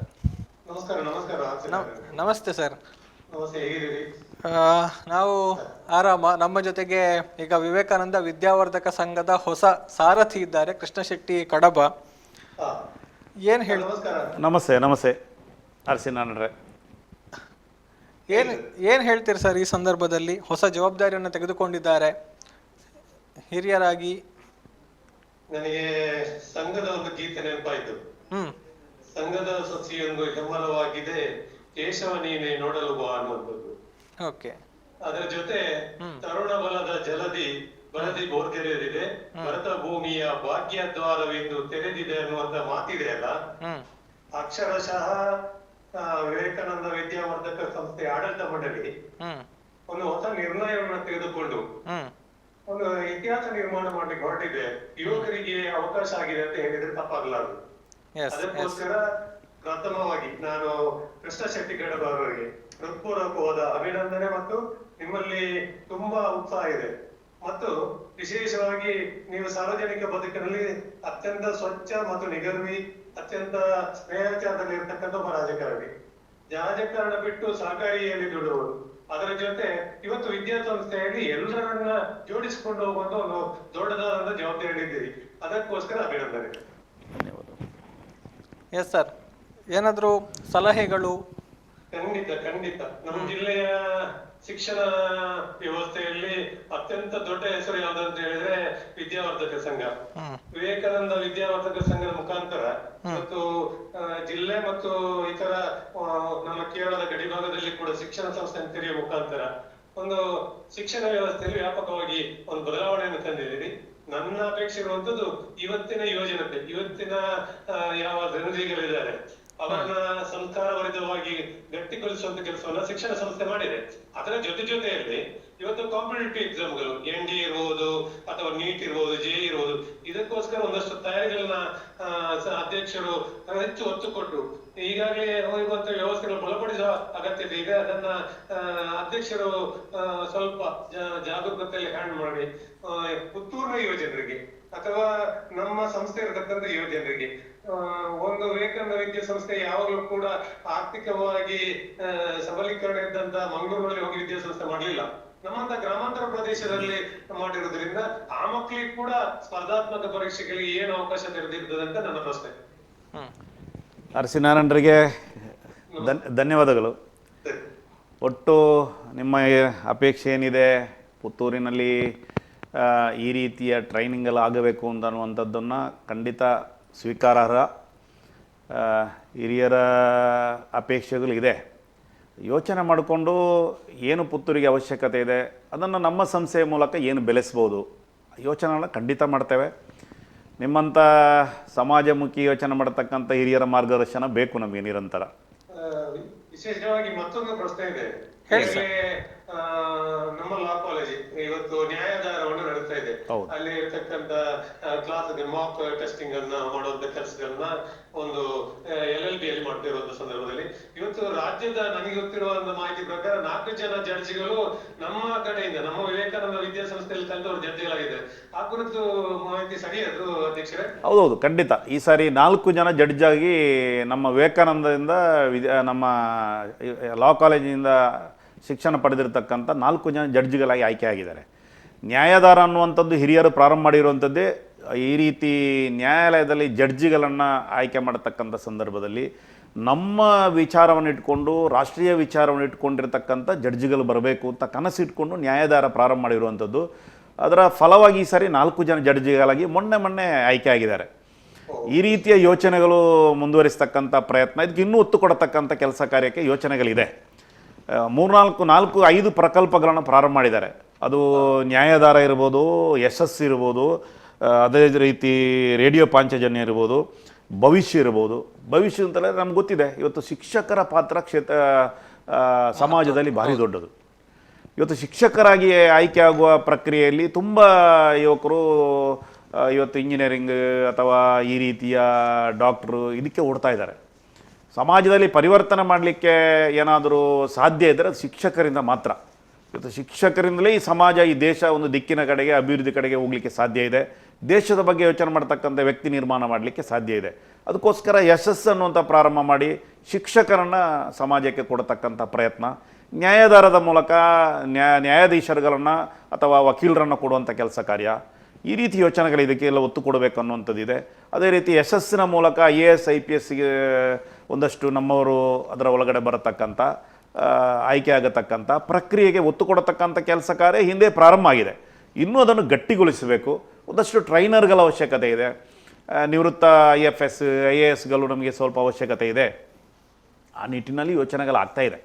ಅದನ್ನು ಖಂಡಿತ ಮಾಡುವಂಥ ಪ್ರಕ್ರಿಯೆಯನ್ನು ಈ ವರ್ಷ ನಾವು ಪ್ರಾರಂಭ ಮಾಡ್ತೇವೆ. ಆ ಸಂದರ್ಭದಲ್ಲಿ ಅದಕ್ಕೆ ಪೂರಕವಾಗಿರ್ತಕ್ಕಂಥ ವಿದ್ಯಾರ್ಥಿಗಳು ಬೇಕು. ಯಾಕೆಂದರೆ ಇವತ್ತು IAS IPS ಬರೀಬೇಕು ಅಂದರೆ ಅವನು ಆರ್ಟ್ಸ್ ಅಥವಾ ಈ ರೀತಿ ಇದರಿಂದ ಬರಬೇಕು. ಈ ಕಾರಣಕ್ಕೋಸ್ಕರ ಅವರು ಇವತ್ತು ಇಂಜಿನಿಯರಿಂಗಿನ ಕಡೆಗೆ ಓಡ್ತಕ್ಕಂಥ ಸಂದರ್ಭದಲ್ಲಿ ನಮ್ಮ ಚಿಂತನೆಗೆ ಪೂರಕವಾಗಿ ಈ ರೀತಿಯ ಶಿಕ್ಷಣ ಈ ರೀತಿಯ ವ್ಯವಸ್ಥೆಗಳನ್ನು ಬೆಳೆಸುವುದಕ್ಕೆ ದೊಡ್ಡ ಪ್ರಯತ್ನಗಳಾಗ್ತಾ ಇದೆ. ನೀವು ನೆನಪು ಮಾಡಿದ ಒಳ್ಳೆಯದಾಯಿತು. 4 ಜನ ಜಡ್ಜಿಗಳಾಗಿ ಮೊನ್ನೆ ಆಯ್ಕೆ ಆಗಿದ್ದಾರೆ. ನಮ್ಮ ಸುದ್ದಿ ಪತ್ರಿಕೆಯಲ್ಲೂ ದೊಡ್ಡ ರೀತಿಯಲ್ಲಿ ಅದು ಬಂದಿದೆ. ಖುಷಿ ಅನಿಸಿದೆ. ಓಕೆ, ಅಧ್ಯಕ್ಷರಿಗೆ ನಮ್ಮದೊಂದು ವ್ಯವಸ್ಥೆ ಅಡಿಯಲ್ಲಿ ಈಗಾಗಲೇ ಎಷ್ಟೋ 85 ವಿದ್ಯಾಸಂಸ್ಥೆಗಳಲ್ಲಿ ದುಡಿದಿರ್ತಕ್ಕಂತ ಉದ್ಯೋಗಿಗಳಿದ್ದಾರೆ ಮತ್ತು ಸಾರ್ವಜನಿಕವಾಗಿ ಬದುಕು ಕಟ್ಟಿಕೊಂಡಂತ ಅನೇಕ ವಿದ್ಯಾರ್ಥಿಗಳ ನಮ್ಮಲ್ಲಿ ಹೊರಗೋಗಿ ಉನ್ನತ ಸ್ಥಾನ ಮಟ್ಟದಲ್ಲಿದ್ದಾರೆ. ಅವರೆಲ್ಲರ ಆಶೆಗಳಿರುವಂತದ್ದು ಕೂಡ ಅದೇ, ನಮ್ಮ ಸಂಸ್ಥೆಯನ್ನು ಬೆಳೆಸಲಿಕ್ಕೆ ಒಬ್ಬ ಯುವಕನಿಗೆ ಜವಾಬ್ದಾರಿ ಕೊಟ್ಟಿದ್ದೀರಿ. ಖಂಡಿತ ನಿಮ್ಮ ಮೇಲೆ ತುಂಬಾ ಆಸೆ ಆಕಾಂಕ್ಷೆಗಳು ಜನರಲ್ಲಿದೆ. ಅದನ್ನ ಉಳಿಸ್ಕೊಳ್ಳುವಂತ ಜವಾಬ್ದಾರಿ ನಿರ್ವಹಿಸಿರುವ ಒಂದು ವಿಶ್ವಾಸ ಕೂಡ ನಮಗಿದೆ. ಅದರ ಕುರಿತು ನಿಮಗೆ ದೇವರು ಒಳ್ಳೇದು ಮಾಡಲಿ ಅನ್ನುವಂತ ಒಂದೇ ಒಂದು ವಿಚಾರವನ್ನು ಮುಂದಿಟ್ಟುಕೊಂಡು ದೊಡ್ಡ ಜವಾಬ್ದಾರಿಯನ್ನು ಹೊತ್ತಿರುವಂತ ಸಂದರ್ಭದಲ್ಲಿ ನಿಮಗೆ ಇನ್ನಷ್ಟು ಕ್ರಿಯಾಶೀಲವಾಗಿ, ಕೃಷ್ಣನ ಯಾವತ್ತೂ ಕೂಡ ಕ್ರಿಯಾಶೀಲವೇ, ಕೃಷ್ಣನ ನಿಂತ ನೀರಲ್ಲ, ಅದರಿಂದ ಆತನವನ್ನ ಇನ್ನೂ ಕೂಡ ಉಳಿಸಿಕೊಂಡು ಸರ್ವ ಜನರ ಪ್ರೀತಿ ಪಾತ್ರರಾಗುವಂತ ಕೆಲಸಗಳಾಗಲಿ ಅನ್ನೋದು ನಮ್ದೊಂದು ಶುಭ ಹಾರೈಕೆ. ಖಂಡಿತ ನಿಮ್ಮೆಲ್ಲರ ಸಹಕಾರ ಪೂರ್ತಿ ಇರಲಿ. ಓಕೆ, ಧನ್ಯವಾದಗಳು ಸರ್ ತಮ್ಮ ಕರೆಗಾಗಿ, ಜೊತೆಗೆ ಅಮೂಲ್ಯ ಸಲಹೆಗಳನ್ನು ಕೊಟ್ಟದ್ದಕ್ಕಾಗಿ. ಎಸ್, ಇದು ಆರ್ ಸಿ ನಾರಾಯಣ್ ಅವರು ಒಂದಷ್ಟು ವಿಚಾರಗಳನ್ನು ಹೇಳಿಕೊಂಡಿರುವಂಥ ಜೊತೆಗೆ ಶುಭ ಹಾರೈಕೆಗಳನ್ನು ಕೂಡ ಮಾಡಿದ್ದಾರೆ. ಮಾತುಕತೆ ಮುಂದುವರಿಸೋಣ. ಈಗ APMC ಪ್ರಯಾಣದ ಆರಂಭದ ಬಗ್ಗೆ ಹೇಳಿದ್ರಿ. ಮೊದಲನೇದಾಗಿ ಪುತ್ತೂರಲ್ಲಿ, ಅಂದ್ರೆ ಎರಡು ತಾಲೂಕು ಒಂದೇ ಆಗಿತ್ತು, ಪುತ್ತೂರಲ್ಲಿ ಸ್ಪರ್ಧೆ ಮೊದಲಿಗೆ ಮಾಡಿದ್ರಿ. ಮತ್ತೆ ಮುಂದಕ್ಕೆ ಹೇಗೆ ಆಮೇಲೆ? APMCಗೆ ಸ್ಪರ್ಧೆ ಮಾಡಿದ್ದೇ ಅನಿವಾರ್ಯತೆ ಹೇಳಿದೆ ನಾನು. 2011ರಲ್ಲಿ ಜಿಲ್ಲಾ ಪಂಚಾಯತ್ 10ರಲ್ಲಿ ಮುಗ್ದ ನಂತರ ಚುನಾವಣೆ ಬಂದಾಗ ಅಲ್ಲಿ ಯಾವುದೇ ಕ್ಷೇತ್ರದಲ್ಲಿ ಜನರಲ್ ಇರಲಿಲ್ಲ. ಹಿಂದುಳಿದ ವರ್ಗ ಎ, ಹಿಂದುಳಿದ ವರ್ಗ ಮಹಿಳೆ, ಈ ರೀತಿ ಬಂದ ಕಾರಣ ಸಹಜವಾಗಿ ಜಿಲ್ಲಾ ಪಂಚಾಯತ್ನ ಅವಧಿ ಮುಗ್ದ ನಂತರ ಕೆಲಸ ಕಾರ್ಯ ಮಾಡೋದಕ್ಕೆ ಒಂದಷ್ಟು ಕೆಲಸ ಕಾರ್ಯ ಮಾಡಬೇಕು ಅಂತ ಅಪೇಕ್ಷೆ ಪಟ್ಟ ಕಾರಣಕ್ಕೋಸ್ಕರ, ಹಿರಿಯರ ಅಪೇಕ್ಷೆ ಪಟ್ಟ ಕಾರಣಕ್ಕೋಸ್ಕರ APMCಗೆ ಸ್ಪರ್ಧೆ ಮಾಡುವಂಥ ಸ್ಥಿತಿ ನಿರ್ಮಾಣ ಆಯಿತು. APMCಯಲ್ಲಿ ಆಯ್ಕೆ ಆಗತಕ್ಕಂಥ ಪ್ರಯತ್ನ ರೈತರ ಒಂದಷ್ಟು ಮತದಾನದ ಮೂಲಕ ಆಯಿತು. ಪ್ರಾರಂಭದ ಅವಧಿಯಲ್ಲಿ APMC ಅಧ್ಯಕ್ಷನಾಗಿ ಜವಾಬ್ದಾರಿ ತಗೊಳ್ಬೇಕು ಅಂತ ಹಿರಿಯರ ಅಪೇಕ್ಷೆ ಪಟ್ಟರು. ಪ್ರಾರಂಭದ ಅವಧಿಯಲ್ಲಿ ತಗೊಳ್ಬೇಕನ್ನುವಂಥ ಒಂದು ಭಯವಿತ್ತು, ಗೊಂದಲ ಇತ್ತು. ಕೊನೆಗೆ ಹಿರಿಯರ ಅಪೇಕ್ಷೆ ಪಟ್ಟಾಗ ಕೆಲಸ ಕಾರ್ಯ ಮಾಡುವಂಥದ್ದು ಪದ್ಧತಿ. ಜವಾಬ್ದಾರಿ ತಗೊಂಡೆವು. 20 ತಿಂಗಳ ಅವಧಿಯಲ್ಲಿ ಪುತ್ತೂರು APMCಯಲ್ಲಿ ಬದಲಾವಣೆ ತರಬೇಕು ಅನ್ನುವಂಥ ಒಂದು ಅಪೇಕ್ಷೆ ವ್ಯಕ್ತಪಡಿಸಿದ್ದೇವೆ. ಆ ಸಂದರ್ಭದಲ್ಲಿ ರೈತರಿಗೆ ರೈತ ಸಂಜೀವಿನಿ ಅನ್ನುವಂಥ ಯೋಜನೆ ಇತ್ತು, ಈಗಲೂ ಇದೆ ಅದು. ಆದರೆ ಅದರಲ್ಲಿ ಆ ಸಂದರ್ಭದಲ್ಲಿ ರೈತರಿಗೆ ಕೃಷಿ ಚಟುವಟಿಕೆಗಳಲ್ಲಿ ತೊಡಗಿಕೊಂಡಾಗ ಆಕಸ್ಮಿಕವಾಗಿ ಮೃತಪಟ್ಟರೆ, ಗಾಯ ಆದರೆ, ಅಂಗವುಣ ಆದರೆ ಪರಿಹಾರ ಕೊಡ್ತಕ್ಕಂಥ ಪ್ರಯತ್ನ ಇತ್ತು. ಆದರೆ ವರ್ಷದಲ್ಲಿ ಒಂದೋ ಇಬ್ಬರಿಗೆ ಕೊಡುವಂಥ ಕೆಲಸ ಕಾರ್ಯ ಆಗ್ತಾ ಇತ್ತು. ಅದಕ್ಕೆ ಏನು ಅದರಲ್ಲಿ ಸಾಧಕ ಬಾಧಕ ಏನು ಅಂತ ಸ್ವಲ್ಪ ಅದರ ಮಂಜೂರಾತಿ ಆಗುವಂಥದ್ದು ಮೈಸೂರಲ್ಲಿ, ಅದನ್ನು ಸ್ವಲ್ಪ ಅಧ್ಯಯನ ಮಾಡಿಕೊಂಡು ರೈತರಿಗೆ ಅದರ ಅವೇರ್ನೆಸ್ ಮಾಡೋದಕ್ಕೋಸ್ಕರ ಅವರಿಗೆ ಒಂದಷ್ಟು ಅರ್ಜಿ ಬರುವಂಥ ಪ್ರಕ್ರಿಯೆಗಳನ್ನು ಮಾಡಿದ್ದೇವೆ. ಅರ್ಜಿ ಕೊಟ್ಟು ಆಯ್ಕೆ ಅದರಲ್ಲಿ ಯಾರ್ಯಾರಿಗೆ ಅಂಗ ಉನ್ನತ ಆಗಿದೆ ಅಥವಾ ತೊಂದರೆ ಆಗಿದೆ ಅವರಿಗೆ ನಮ್ಮಲ್ಲೇ ವೈದ್ಯರನ್ನು ಬರೆಸಿ, ತಾಲೂಕು ವೈದ್ಯಾಧಿಕಾರಿಗಳನ್ನ ಮೊದಲು ಅವರು ಕೊಡ್ತಾ ಇರಲಿಲ್ಲ, ಅದನ್ನು ನಮ್ಮ ಕಚೇರಿಗೆ ಅರ್ಜಿ ತಗೊಳ್ಳುವಂಥದ್ದು. ಅವರು ಅಲೆದಾಟ ಮಾಡಬಾರ್ದು ರೈತರು ಅಂತ ಕಾರಣಕ್ಕೋಸ್ಕರ ರೈತರನ್ನ ಅರ್ಜಿ ತಗೊಳ್ಳೋದು, ತಾಲೂಕು ವೈದ್ಯಾಧಿಕಾರಿಗಳನ್ನ APMCಗೆ ಕರೆಸಿಕೊಂಡು ಇಲ್ಲೇ ಶಿಫಾರಸು ಮಾಡಿ ಅದನ್ನು ತಕ್ಷಣ ಮಂಜೂರಾತಿ ಮಾಡತಕ್ಕಂಥ ಮೈಸೂರಿಗೆ ಕಳಿಸಿ ಕೇವಲ 1 ತಿಂಗಳಲ್ಲಿ ಮಂಜೂರಾತಿ ಮಾಡಿ ಆ ಮಂಜೂರಾತಿಯ ಚೆಕ್ಕನ್ನು ರೈತರ ಮನೆ ಬಾಗಿಲಿಗೆ ಮುಟ್ಟಿಸ್ತಕ್ಕಂಥ ಪ್ರಾಮಾಣಿಕ ಪ್ರಯತ್ನವನ್ನು ನಾವು 20 ತಿಂಗಳ ಅವಧಿಯಲ್ಲಿ ಮಾಡಿದ್ದೇವೆ. ದೊಡ್ಡ ಪ್ರಮಾಣದಲ್ಲಿ ರೈತರಿಗೆ ಅದರ ಬಗ್ಗೆ ಒಂದಷ್ಟು ಕಾಳಜಿ, ಒಂದಷ್ಟು ಈ ರೀತಿಯ ಚೆನ್ನಾಗಿರ್ತಕ್ಕಂಥ ಕೆಲಸ ಕಾರ್ಯ ಮಾಡ್ತಾ ಇದ್ದಾರೆ ಅನ್ನುವಂಥ ಮಾತುಕತೆ ಆ ಸಂದರ್ಭದಲ್ಲಿ ಬರ್ತಾ ಇತ್ತು. ರೈತರು ಮತ್ತೆ ಯಾರೋ ಒಬ್ಬ ಅಂಗ ಉನ್ನತ ಆದವರನ್ನ ಯಾವುದೋ ಆಂಬ್ಯುಲೆನ್ಸಲ್ಲಿ ಮಾಡಿಕೊಂಡು ಚೆಕ್ ವಿತರಣೆಗೆ ತಗೊಳ್ಳಿಕ್ಕೆ ಬರುವಂಥದ್ದು ಇದು ಆಗಬಾರ್ದು. ರೈತ ಅಲೆದಾಟ ಮಾಡಬಾರ್ದು. ಆಯ್ತಾ, ರೈತನ ಮನೆ ಬಾಳಿಗೆ ತಗೊಂಡೋಗಿ ಕೊಡ್ತಕ್ಕಂಥ ಪ್ರಯತ್ನವನ್ನು ಪ್ರಾರಂಭದಲ್ಲಿ ಪುತ್ತೂರಲ್ಲಿ ಪ್ರಾರಂಭ ಮಾಡಿದ್ದೇವೆ. ಆ ಕಾರಣಕ್ಕೋಸ್ಕರ ಭಾರಿ ಜನಪ್ರಿಯ ಕಾರ್ಯಕ್ರಮ ಅದಾಗಿತ್ತು. ಎರಡನೇ ಅವಧಿ 20 ತಿಂಗಳ ಅವಧಿ ಆದ ನಂತರ ಮತ್ತೆ ಹಿರಿಯರ ಅಪೇಕ್ಷೆ ಆಯಿತು, ಇಲ್ಲ ಮುಂದುವರಿಬೇಕು ಅಂತ. ಆ ಸಂದರ್ಭದಲ್ಲಿ ನಮ್ಮ ಜೊತೆಗೆ ಉಪಾಧ್ಯಕ್ಷರಾಗಿರ್ತಕ್ಕಂಥವ್ರನ್ನ ಕರುಣಾಕರ ಗೌಡ್ರನ್ನ ನಾನು ಅವರಿಗೆ ಕೊಡಿ ಅಂತ ವಿನಂತಿ ಮಾಡಿಕೊಂಡೆ. ಆದರೂ ಹಿರಿಯರು 1 ಅವಧಿ ಮುಂದುವರಿರಿ ಅಂತ ಹೇಳಿದರು. 2ನೇ ಅವಧಿ ಆಯಿತು. 3ನೇ ಅವಧಿ ಒತ್ತಾಯಪೂರ್ವಕವಾಗಿ ಮತ್ತೆ ಹಿರಿಯರು 3ನೇ ಅವಧಿಯನ್ನು ತಗೊಳ್ಳೋದಕ್ಕೆ ಒತ್ತಾಯ ಮಾಡಿದರು. ಒಟ್ಟು 5 ವರ್ಷದ ಅವಧಿಯಲ್ಲಿ ಪೂರ್ತಿ ಅಧ್ಯಕ್ಷನಾಗಿ ಕೆಲಸ ಕಾರ್ಯ ಮಾಡೋದಕ್ಕೆ ಭಾರತೀಯ ಜನತಾ ಪಾರ್ಟಿಯ ಪುತ್ತೂರಿನ ತಂಡ ಜೊತೆಗೆ ನಮ್ಮ ಸುಳ್ಯದ ಹಿರಿಯರು ಇವರು ಒತ್ತಾಯಪೂರ್ವಕವಾಗಿ 5 ವರ್ಷ ಕೆಲಸ ಕಾರ್ಯ ಮಾಡುವಂಥ ಅನಿವಾರ್ಯತೆ ಬಂತು. ನಂತರ APMCಗೆ ನಾನು ಸ್ಪರ್ಧೆ ಮಾಡಲಿಲ್ಲ. ಯಾಕೆಂದರೆ ಯಾರೋ ಒಬ್ಬರಿಗೆ ತರುಣರಿಗೆ ಅವಕಾಶ ಸಿಗಬೇಕು, ನಾವೇ ಸ್ಪರ್ಧೆ ಮಾಡುವಂಥದ್ದಲ್ಲ ಅನ್ನೋ ಕಾರಣಕ್ಕೋಸ್ಕರ ನಮ್ಮ ಭಾಗದಲ್ಲಿ ಪೊಲಶರೈಗಳು, ಮೇದಪ್ಪ ಗೌಡರು ಅವರೆಲ್ಲ ಸ್ಪರ್ಧೆ ಮಾಡಿ ಸದಸ್ಯರಾಗಿ, ಈಗ ಚುನಾವಣೆ ಆಗಲಿಲ್ಲ, ಈಗ ಒಂದು 4-5 ವರ್ಷ ಆಯಿತು. ಈ ರೀತಿಯ APMCಯ ಜರ್ನಿಯು ತೃಪ್ತಿ ತಂದಿದೆ. ಹೊಸತನವನ್ನು ತರಬೇಕು ಅನ್ನುವಂಥ ಯೋಚನೆ ಆ ಸಂದರ್ಭದಲ್ಲಿ ಮಾಡಿದ್ದೇವೆ. ಉತ್ಸಾಹ ಇದ್ದಾಗ, ಅವಕಾಶ ಸಿಕ್ಕಿದಾಗ ಸಹಜವಾಗಿ ಕಾನೂನಿನ ಚೌಕಟ್ಟಿನ ವ್ಯವಸ್ಥೆಯ ಮಧ್ಯೆ, ಸರ್ಕಾರ ವ್ಯವಸ್ಥೆಯ ಮಧ್ಯೆ ಏನೇನು ಬದಲಾವಣೆಗಳು ತರಬಹುದು, ಈ ಯೋಚನೆ ಮಾಡತಕ್ಕಂಥ ಪ್ರಕ್ರಿಯೆ ಆ ವಿಚಾರವನ್ನು ಮೈಗೂಡಿಸಿಕೊಂಡಿದ್ದೇವೆ.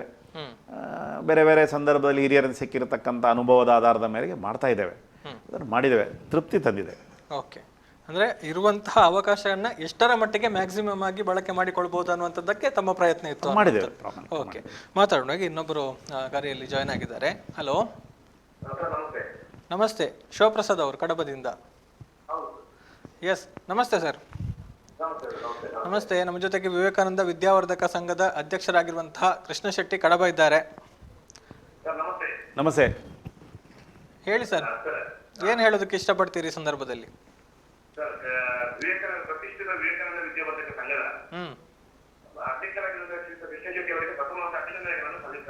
ಧನ್ಯವಾದಗಳು. ನಮಗೆ ನಾನು ಕೂಡ ವಿವೇಕಾನಂದ ವಿದ್ಯಾವರ್ಧಕರಲ್ಲಿ ನನ್ನ ಮಗನನ್ನೇ ಕಲಿಸಿದಂಥದ್ದು ನಮ್ಮ ಕನ್ನಡ ಸರಸ್ವತಿ ವಿದ್ಯಾಲಯ ಅಂತ. ಕನ್ನಡ ಮಾಧ್ಯಮದಲ್ಲಿ ಶಿಶು ಮಧ್ಯದಿಂದ SLC ವರೆಗೆ ವಿದ್ಯಾಭ್ಯಾಸ ಮಾಡಿರುವಂತದ್ದು. ಹಾಗಾಗಿ ಬಹಳಷ್ಟು ಗೌರವ ಇದೆ ವಿವೇಕಾನಂದ ವಿದ್ಯಾವರ್ಧಕ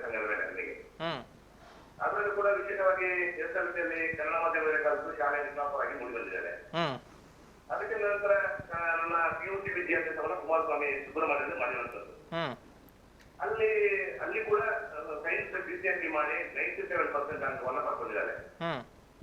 ಇವತ್ತು ಸರ್ಕಾರ KCET ಮೂಲಕ ನಮ್ಮ ತೋಟಗಾರಿಕೆ ಮಹಾವಿದ್ಯಾಲಯ ಮೂಡಿಗೆರೆ ಇಲ್ಲಿ ಒಂದು ಸೀಟನ್ನು ಕೂಡ ಪಡ್ಕೊಳ್ಳುವಲ್ಲಿ ಯಶಸ್ವಿಯಾಗಿದೆ. ಹಾಗಾಗಿ ವಿಶೇಷವಾಗಿ ನನಗೆ ಒಂದು ವಿವೇಕಾನಂದ ವಿದ್ಯಾವರ್ಧಕ ಸಂಘದ ಬಗ್ಗೆ ಗೌರವ ಇದೆ. ನಮಗೆಲ್ಲರೂ ಕೂಡ ಸಂಸ್ಕಾರದ ಜೊತೆಗೆ ಶಿಕ್ಷಣವನ್ನು ಕೊಡುವಂತಹ ಒಂದು ವಿದ್ಯಾಸಂಸ್ಥೆ. ಇವತ್ತು ಬ್ರಿಟಿಷರ ಬಗ್ಗೆ ಮಾತಾಡ್ಬೇಕಿದ್ರೆ ಅವರು ಕಾಲೇಜ್ ಬಿಟ್ಟ ನಂತರ ನನಗೆ ಗೊತ್ತಿದ್ದ ಪ್ರಕಾರ ಸಂಘಟನೆಗಳಲ್ಲಿ, ಸಂಘದಲ್ಲಿ, ಸಾಮಾಜಿಕ, ರಾಜಕೀಯ, ಧಾರ್ಮಿಕ ಕ್ಷೇತ್ರದಲ್ಲಿ ತೊಡಗಿಕೊಂಡವರು. ಹಾಗಾಗಿ ಇವತ್ತು ಪ್ರತಿಷ್ಠಿತ ವಿವೇಕಾನಂದ ವಿದ್ಯಾಸಂಘದ ಅಧ್ಯಕ್ಷರಾಗಿ ಅವರಿಗೆ ಅದರ ಬಗ್ಗೆ ಸಿಕ್ಕಿದೆ ಅನ್ನೋದು ನನ್ನ ಭಾವನೆ. ಹಾಗಾಗಿ ಇನ್ನು ಮುಂದೆ ಕೂಡ ವಿವೇಕಾನಂದ ವಿದ್ಯಾವರ್ಧಕ ಸಂಘದ ನನಗೂ ಕೂಡ ಒಂದು ಸಭಾವಣೆ ಕನಸಿದೆ. ಯಾಕಂದ್ರೆ ಒಂದು ನೀಟಿನ ಟ್ರೈನಿಂಗ್ ಸೆಂಟರ್ ಅನ್ನ ಅಲ್ಲಿ ಮಾಡಬೇಕು ಅಂತ ನಾವು ಅಪೇಕ್ಷೆ ಪಡ್ತಾ ಇದ್ದೇವೆ ಅಧ್ಯಕ್ಷರಲ್ಲಿ. ಮತ್ತೊಂದು ಪುತ್ತೂರು ಮೆಡಿಕಲ್ ಕಾಲೇಜ್ ನಮ್ಮ ವಿವೇಕಾನಂದ ವಿದ್ಯಾವರ್ಧಕ ಸಂಘ ಅಡಿಯಲ್ಲಿ ಆಗಬೇಕು ಅನ್ನೋದು ನಮ್ಮ ಅಪೇಕ್ಷೆ. ಹಾಗಾಗಿ ಇವತ್ತು ಕೃಷ್ಣೇಶ್ವರ ಅಧಿಕಾರವನ್ನು ವಹಿಸಿಕೊಂಡಿದ್ದಾರೆ, ಸೇವೆಯನ್ನ ಮಾಡ್ಲಿಕ್ಕೆ ಮುಂದೆ ಬಂದಿದ್ದಾರೆ. ಹಾಗಾಗಿ ಅವರಲ್ಲಿ ಇದನ್ನೆಲ್ಲ ನಾವು ವಿನಂತಿಯನ್ನು ಮಾಡಿಕೊಡ್ತಾ ಇದ್ದೇವೆ, ಮುಂದಿನ ಮಾಡಬೇಕು ಅಂತ. ಮತ್ತೊಂದು ನನ್ನ ಇನ್ನೊಂದು ಮಾತು ಕೂಡ ವಿವೇಕಾನಂದ ನಮ್ಮ ಸರಸ್ವತಿ ವಿದ್ಯಾಲಯದಲ್ಲಿ ವಿದ್ಯಾಭ್ಯಾಸವನ್ನು ಮಾಡ್ತಾ ಇದ್ದಾರೆ. ಹಾಗಾಗಿ ನಮಗೆ ಸಂಸ್ಕಾರವನ್ನು ಕೊಡುವಂತ ಶಿಕ್ಷಣ ಬೇಕು ಅಂತ ನಾವು ಬಹಳಷ್ಟು ವರ್ಷದಿಂದ ಪ್ರಯತ್ನ ಪಟ್ಟವರು. ಹಾಗಾಗಿ ಇವತ್ತು ನನಗೆ ಸಿಕ್ಕಿದೆ. ಅದಕ್ಕೆ ಅವಕಾಶ ಮಾಡಿಕೊಟ್ಟಿರುವಂತದ್ದು ವಿವೇಕಾನಂದ ವಿದ್ಯಾವರ್ಧಕ ಸಂಘ. ಹಾಗಾಗಿ ನನಗೆ ಮುಂದೆ ಕೂಡ ಇದೇ ರೀತಿಯ ಶಿಕ್ಷಣವನ್ನು ಕೊಡಬೇಕಲ್ಲಿ, ಅದ್ರ ಜೊತೆಗೆ ಇನ್ನಷ್ಟು ಸಂಸ್ಥೆ ಬೆಳಿಬೇಕು ಅನ್ನೋದು ನಮ್ಮ ಅಪೇಕ್ಷೆ. ಹಾಗಾಗಿ ಕೃಷ್ಣೇಶ್ ಅವರು ಏನು ಅಲ್ಲಿ ಜವಾಬ್ದಾರಿಯನ್ನು ತಗೊಂಡಿದ್ದಾರೆ, ಅವರಿಗೆ ಇನ್ನಷ್ಟು ನನ್ನ ಮೇಲ್ಮಟ್ಟಕ್ಕೆ ಕೊಂಡೊಂದು ಶಕ್ತಿಯನ್ನ ಆ ಭಗವಂತ ಕೊಡ್ಲಿ ಅಂತ ನಾವು ದೇವರಿಗೆ ಬೇಡಿಕೊಳ್ತಾ ಇದ್ದೇವೆ. ಇನ್ನಷ್ಟು ಬದಲಾವಣೆ ಈ ವಿದ್ಯಾಸಂಸ್ಥೆ ಮುಂದುವರಿಬೇಕು ಅನ್ನೋದು ನಮ್ಮ ಅಪೇಕ್ಷೆ. ಧನ್ಯವಾದಗಳು ಶಿವಪ್ರಸಾದ್ರೆ. ನಿಮ್ಮ ಅಪೇಕ್ಷೆ ಏನಿದೆ, ಹಿರಿಯರ ಅಪೇಕ್ಷೆ ಅದೇ ರೀತಿ ಇದೆ. ಒಂದು ಕಾಲದಲ್ಲಿ ಒಂದು 2-4 ವರ್ಷಗಳ ಹಿಂದೆ ನಾವು ಆಯುರ್ವೇದಿಕ್ ಕಾಲೇಜು ಮಾಡಬೇಕು ಅಂತ ಒಂದಷ್ಟು ಪ್ರಯತ್ನಗಳನ್ನು ಪ್ರಾರಂಭ ಮಾಡಿದ್ದೇವೆ. ಆದರೆ ಎಲ್ಲೊಂದು ಕಡೆ ಜಾಗ ಮತ್ತು ವ್ಯವಸ್ಥೆಯನ್ನು ನೋಡಿಕೊಂಡು, ಆರ್ಥಿಕ ಮೂಲವನ್ನು ನೋಡಿಕೊಂಡು ಮಾಡಬೇಕು ಕಾರಣಕ್ಕೋಸ್ಕರ ಆ ವಿಚಾರವನ್ನು ಸ್ವಲ್ಪ ಮುಂದೆ ಹಾಕಬೇಕು ಅಂತ ವಿಚಾರ ಮುಂದೆ ಮಾಡಿದೆವು. ಆದರೆ ಈಗ ನಮ್ಮದೇ ವ್ಯವಸ್ಥೆಯಲ್ಲಿ ಮೈತ್ರಿ ಗುರುಕುಲದಲ್ಲಿ ಆಯುರ್ವೇದಿಕ್ ಕಾಲೇಜನ್ನು ಪ್ರಾರಂಭ ಮಾಡಲಿಕ್ಕೆ ಪ್ರಕ್ರಿಯೆಗಳು ಪ್ರಾರಂಭ ಆಗಿದೆ. ಅಲ್ಲಿ ಸುಮಾರು 100ಕ್ಕಿಂತ ಮಿಂಚು ಜಾಗ ಇದೆ. ಪುತ್ತೂರು ಆಸುಪಾಸಲ್ಲೇ ವಿಟ್ಲದಲ್ಲೇ ಇರೋ ಕಾರಣಕ್ಕೋಸ್ಕರ ಮಾಡಬೇಕು ಅಂತದೊಂದು ಕೆಲಸ ಕಾರ್ಯಗಳಾಗ್ತಾ ಇದೆ. ಜೊತೆಗೆ ನೀವು ಹೇಳಿರ್ತಕ್ಕಂಥ ನೀಟ್ ಇರ್ಬೋದು, JEE ಇರ್ಬೋದು, ಫೌಂಡೇಶನ್ ಟ್ರೈನಿಂಗ್, ಇದೆಲ್ಲವನ್ನು ತುಂಬ ಅಪೇಕ್ಷೆಗಳಿದೆ, ಯೋಚನೆ ಮಾಡಬೇಕು. ಯಾಕೆಂದರೆ ಇವತ್ತು ಇಲ್ಲಿ ಸಮೀಪದಲ್ಲಿ ಯಾವುದೇ ಈ ರೀತಿಯ ಒಂದು ವ್ಯವಸ್ಥಿತವಾಗಿರ್ತಕ್ಕಂಥ ಇದು ಇಲ್ಲದೇ ಇರೋ ಕಾರಣಕ್ಕೋಸ್ಕರ ಅದನ್ನು ಯೋಚನೆ ಮಾಡೋಣ. ಯಾಕೆಂದರೆ ಇದರ ಅವಶ್ಯಕತೆ ಇದೆ. ಅದನ್ನು ಒಂದು ಭಾಗದಲ್ಲಿ ಯೋಚನೆ ಮಾಡತಕ್ಕಂಥ ಪ್ರಕ್ರಿಯೆಯನ್ನು ಮಾಡ್ತೇವೆ. ನಿಮ್ಮಂಥ ಪೋಷಕರು ನಮಗೆ ಅವಶ್ಯಕವಾಗಿ ಬೇಕು. ನಮ್ಮ ಮಕ್ಕಳು ಇಬ್ಬರು ಸರಸ್ವತಿಯಲ್ಲಿದ್ದಾರೆ. ಅದರಲ್ಲಿಯೂ ಕನ್ನಡ ಮಾಧ್ಯಮದಲ್ಲಿ SLC ತನಕ ಶಿಕ್ಷಣವನ್ನು ಪಡ್ಕೊಂಡಿರ್ತಕ್ಕಂಥ ಒಬ್ಬರು ಮಗು ಇವತ್ತು ನಮ್ಮ ತೋಟಗಾರಿಕೆ ಇದರಲ್ಲಿ ಸೀಟ್ ಪಡ್ಕೊಂಡಿದ್ದಾರೆ ಅಂತ ಹೇಳಿದ್ರೆ, ಇವತ್ತು ಕನ್ನಡ ಮಾಧ್ಯಮವು ಏನು ಹಿಂದೆ ಬಿದ್ದಿಲ್ಲ ಅನ್ನುವಂಥದ್ದನ್ನು ನಿಮ್ಮ ಮಗುವಿನ ಶಿಕ್ಷಣದ ಮೂಲಕ ನೀವು ತೋರ್ಪಡಿಸಿಕೊಂಡಿದ್ದೀರಿ. ಖಂಡಿತ ಈ ರೀತಿ ಬೆಳೆಸ್ತಕ್ಕಂಥ ನಿಮ್ಮ ಸಹಕಾರ ಖಂಡಿತ ಬೇಕು. ಯೋಜನಾ ಖಂಡಿತ ಪ್ರಯತ್ನ ಮಾಡೋಣ, ಖಂಡಿತ ಪ್ರಯತ್ನ ಮಾಡೋಣ. ಓಕೆ, ಧನ್ಯವಾದಗಳು ಸರ್ ಕರೆಗಾಗಿ. ಎಸ್ ಇದು ಅವರ ಮಾತು. ಇನ್ನೊಂದಷ್ಟು ಮಾತುಕತೆಯನ್ನು ಮಾಡೋದಿದೆ. ಮುಖ್ಯವಾಗಿ ಈಗ ತಮ್ಮ ಒಂದು ಸಂಘಟನೆಯ ಪಯಣ ಆಯಿತು, ರಾಜಕೀಯ ಆಯಿತು, ಆ ಬಳಿಕ APMC ಆಯಿತು, ಆ ಬಳಿಕ ಈಗ ವಿವೇಕಾನಂದ ವಿದ್ಯಾವರ್ಧಕ ಸಂಘದ ಜೊತೆಗೆ ಹೇಗೆ ಆರಂಭ ಆಯಿತು ಅನ್ನುವಂಥದ್ದನ್ನು ಕೇಳ್ತೀನಿ. ಅದಕ್ಕೂ ಮುನ್ನ ಒಂದು ಸಣ್ಣ ವಿರಾಮವನ್ನು ತೆಗೆದುಕೊಳ್ಳೋಣ. ಕಾರ್ಯಕ್ರಮ ಮುಂದುವರಿಯುತ್ತೆ ಒಂದು ಸಣ್ಣ ವಿರಾಮದ ನಂತರ. 60 ವರ್ಷಗಳಿಂದ ಶಿಕ್ಷಣ ಕ್ಷೇತ್ರದಲ್ಲಿ ಅಪೂರ್ವ ಸಾಧನೆ ಮೆರೆಯುತ್ತಾ ಸದೃಢ ವಿದ್ಯಾರ್ಥಿ ಶಕ್ತಿಗಳನ್ನ ಸಮಾಜಕ್ಕೆ ನೀಡುತ್ತಿರುವ ಪುತ್ತೂರಿನ ಏಕೈಕ ವಿದ್ಯಾಸಂಸ್ಥೆ ವಿವೇಕಾನಂದ ಪದವಿ ಪೂರ್ವ ಕಾಲೇಜು. 98% ಅಧಿಕ ಅಂಕಗಳನ್ನು ಪಡೆದಿರುವ ವಿದ್ಯಾರ್ಥಿಗಳಿಗೆ ಉಚಿತ ಶಿಕ್ಷಣ, ರಾಷ್ಟ್ರ ಅಂತಾರಾಷ್ಟ್ರೀಯ ಮಟ್ಟದ ಸಾಧಕ ವಿದ್ಯಾರ್ಥಿಗಳಿಗೆ ಶುಲ್ಕದಲ್ಲಿ ರಿಯಾಯಿತಿ, ಅನುಭವಿ ಅಧ್ಯಾಪಕ ವೃಂದ, ವಿಶಾಲವಾದ ಪ್ರಯೋಗಾಲಯ, ಗ್ರಂಥಾಲಯ, ನೀಟ್, ಜೆಇಇ, ಸಿಇಟಿ ಹಾಗೂ ಸಿಎ ಫೌಂಡೇಶನ್ ಕೋರ್ಸ್ಗಳಿಗೆ ತರಬೇತಿ, ಐಎಎಸ್, ಐಪಿಎಸ್ ನಂತಹ ಸ್ಪರ್ಧಾತ್ಮಕ ಪರೀಕ್ಷೆಗಳಿಗೆ ತರಬೇತಿ, ವಾಣಿಜ್ಯ ವಿಭಾಗದ ವಿದ್ಯಾರ್ಥಿಗಳಿಗಾಗಿ ಸಿಎಸ್ಇಇಟಿ ಹಾಗೂ ಸರ್ಟಿಫಿಕೇಟ್ ಕೋರ್ಸ್ಗಳಿಗೆ ತರಬೇತಿ, ವಿಕಸನ ಟಿವಿ ಹಾಗೂ radio Panchajanya 90.8 FM, college bus ವ್ಯವಸ್ಥೆ, ಕ್ರೀಡೆಗೆ ಒತ್ತು ಕೊಟ್ಟು ವಿಶಾಲವಾದ ಕ್ರೀಡಾಂಗಣ, ವಿದ್ಯಾರ್ಥಿನಿಯರಿಗಾಗಿ ಕಾಲೇಜ್ ಕ್ಯಾಂಪಸ್ನಲ್ಲೇ ಪ್ರತ್ಯೇಕ ವಸತಿ ನಿಲಯಗಳು, ಅರ್ಹ ಬಡ ಪ್ರತಿಭಾವಂತ ವಿದ್ಯಾರ್ಥಿಗಳಿಗಾಗಿ ಹಲವು ವಿದ್ಯಾರ್ಥಿ ವೇತನಗಳು, ರಾಷ್ಟ್ರ ಅಂತಾರಾಷ್ಟ್ರೀಯ ಮಟ್ಟದಲ್ಲಿ ವಿದ್ಯಾರ್ಥಿಗಳ ಸತತ ಸಾಧನೆ. ನಮ್ಮಲ್ಲಿ ಲಭ್ಯವಿರುವ ಕೋರ್ಸ್ಗಳು: ವಿಜ್ಞಾನ ವಿಭಾಗ, ಪಿಸಿಎಂಬಿ, ಪಿಸಿಎಂಸಿ, ಪಿಸಿಎಂಎಸ್, ಪಿಸಿಎಂಎ, ವಾಣಿಜ್ಯ ವಿಭಾಗ, ಎಸ್ಸಿಬಿಎ, ಎಸ್ಸಿಬಿಎ, ಇಸಿಬಿಎ, ಕಲಾ ವಿಭಾಗ, ಎಚ್ಇಪಿಎಸ್. ವಿವೇಕಾನಂದ ಪದವಿ ಪೂರ್ವ college, Nehru Nagar, Puttur. 8073700468, 8105072386. Website www.vivekanandapuc.com. ಮತ್ತೊಮ್ಮೆ ಸ್ವಾಗತ. ಮಾತುಕತೆ ವಿವೇಕಾನಂದ ವಿದ್ಯಾವರ್ಧಕ ಸಂಘದ ಸಾರಥಿಯ ಜೊತೆಗೆ ನಮ್ಮ ಜೊತೆಗೆ ವಿವೇಕಾನಂದ ವಿದ್ಯಾವರ್ಧಕ ಸಂಘದ ನೂತನ ಅಧ್ಯಕ್ಷರಾಗಿ ಆಯ್ಕೆಯಾಗಿರುವಂತಹ ಕೃಷ್ಣಕುಮಾರ್ ಶೆಟ್ಟಿ ಕಡಬ ಅವರಿದ್ದಾರೆ. ಅವರನ್ನು ಮತ್ತೊಮ್ಮೆ ಕಾರ್ಯಕ್ರಮಕ್ಕೆ ಸ್ವಾಗತಿಸ್ತಾ ಇದ್ದೇನೆ. ಹಲವಾರು ವಿಚಾರಗಳನ್ನು ಉಲ್ಲೇಖ ಮಾಡಿದ್ರಿ. ತಮ್ಮ ಒಂದು ಬದುಕಿನ ಪಯಣವನ್ನು ಇಲ್ಲಿಯವರೆಗೆ ಹೇಳ್ತಾ ಬಂದ್ರಿ. ಅದರ ಜೊತೆಗೆ ಈಗ ವಿವೇಕಾನಂದ ವಿದ್ಯಾವರ್ಧಕ ಸಂಘದ ಜೊತೆಗೆ ಕೂಡ ಈಗ ಅಧ್ಯಕ್ಷರಾಗಿ ಆಯ್ಕೆಯಾಗಿದ್ರು. ಬಹಳ ವರ್ಷಗಳಿಂದಲೇ ತಾವು ಒಂದು ಒಡನಾಟವನ್ನು ಇಟ್ಟುಕೊಂಡಂಥವ್ರು. ಹೇಗೆ ಆರಂಭ ಆಯಿತು ಈ ಒಂದು ಸಂಘದ ಒಡನಾಟಕ್ಕೆ ಬಂದಿರುವಂಥದ್ದು, ಹೇಗೆ ಸಂಪರ್ಕಕ್ಕೆ ಅಂತ? ನನಗೆ ಅನಿಸುವಂಥದ್ದು, ನಾನು ನೇರ ವಿವೇಕಾನಂದ ವಿದ್ಯಾವರ್ಧಕ ಸಂಘದ ವ್ಯವಸ್ಥೆ ಅಡಿಯಲ್ಲಿ ಬರಲಿಲ್ಲ. ನಾನು ಕಡಬದಲ್ಲಿ ನಾವು ಕಾಲೇಜು ದಿನಗಳನ್ನು ಮುಗಿಸಿ 2002-03ರಲ್ಲಿ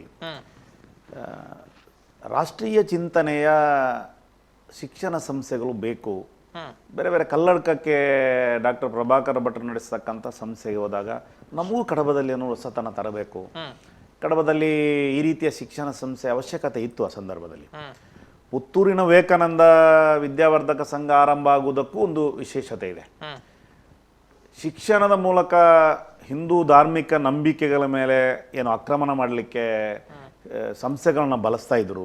ಹೂ ಇಡಬಾರ್ದು, ಬಲೆ ತೊಡಬಾರ್ದು, ಸ್ಟಿಕ್ಕರ್ ಬಿಂದಿ ಇಡಬಾರ್ದು, ಈ ರೀತಿಯ ಯೋಚನೆಗಳಿಟ್ಕೊಂಡು ಬಾಲ್ಯದ ದಿನಗಳಲ್ಲಿ ಹಿಂದೂ ಯುವಕರನ್ನ, ಹಿಂದೂ ತರುಣರನ್ನ ವಿದ್ಯಾರ್ಥಿ ದಿಶೆಯಲ್ಲಿ ಹಿಂದೂ ನಂಬಿಕೆಯಿಂದ ವಿಮುಖಗೊಳಿಸ್ತಕ್ಕಂಥ ಪ್ರಯತ್ನ ಪುತ್ತೂರಿನ ಒಂದು ದೊಡ್ಡ ಶಿಕ್ಷಣ ಸಂಸ್ಥೆಯ ಮೂಲಕ ಆಗಿತ್ತು.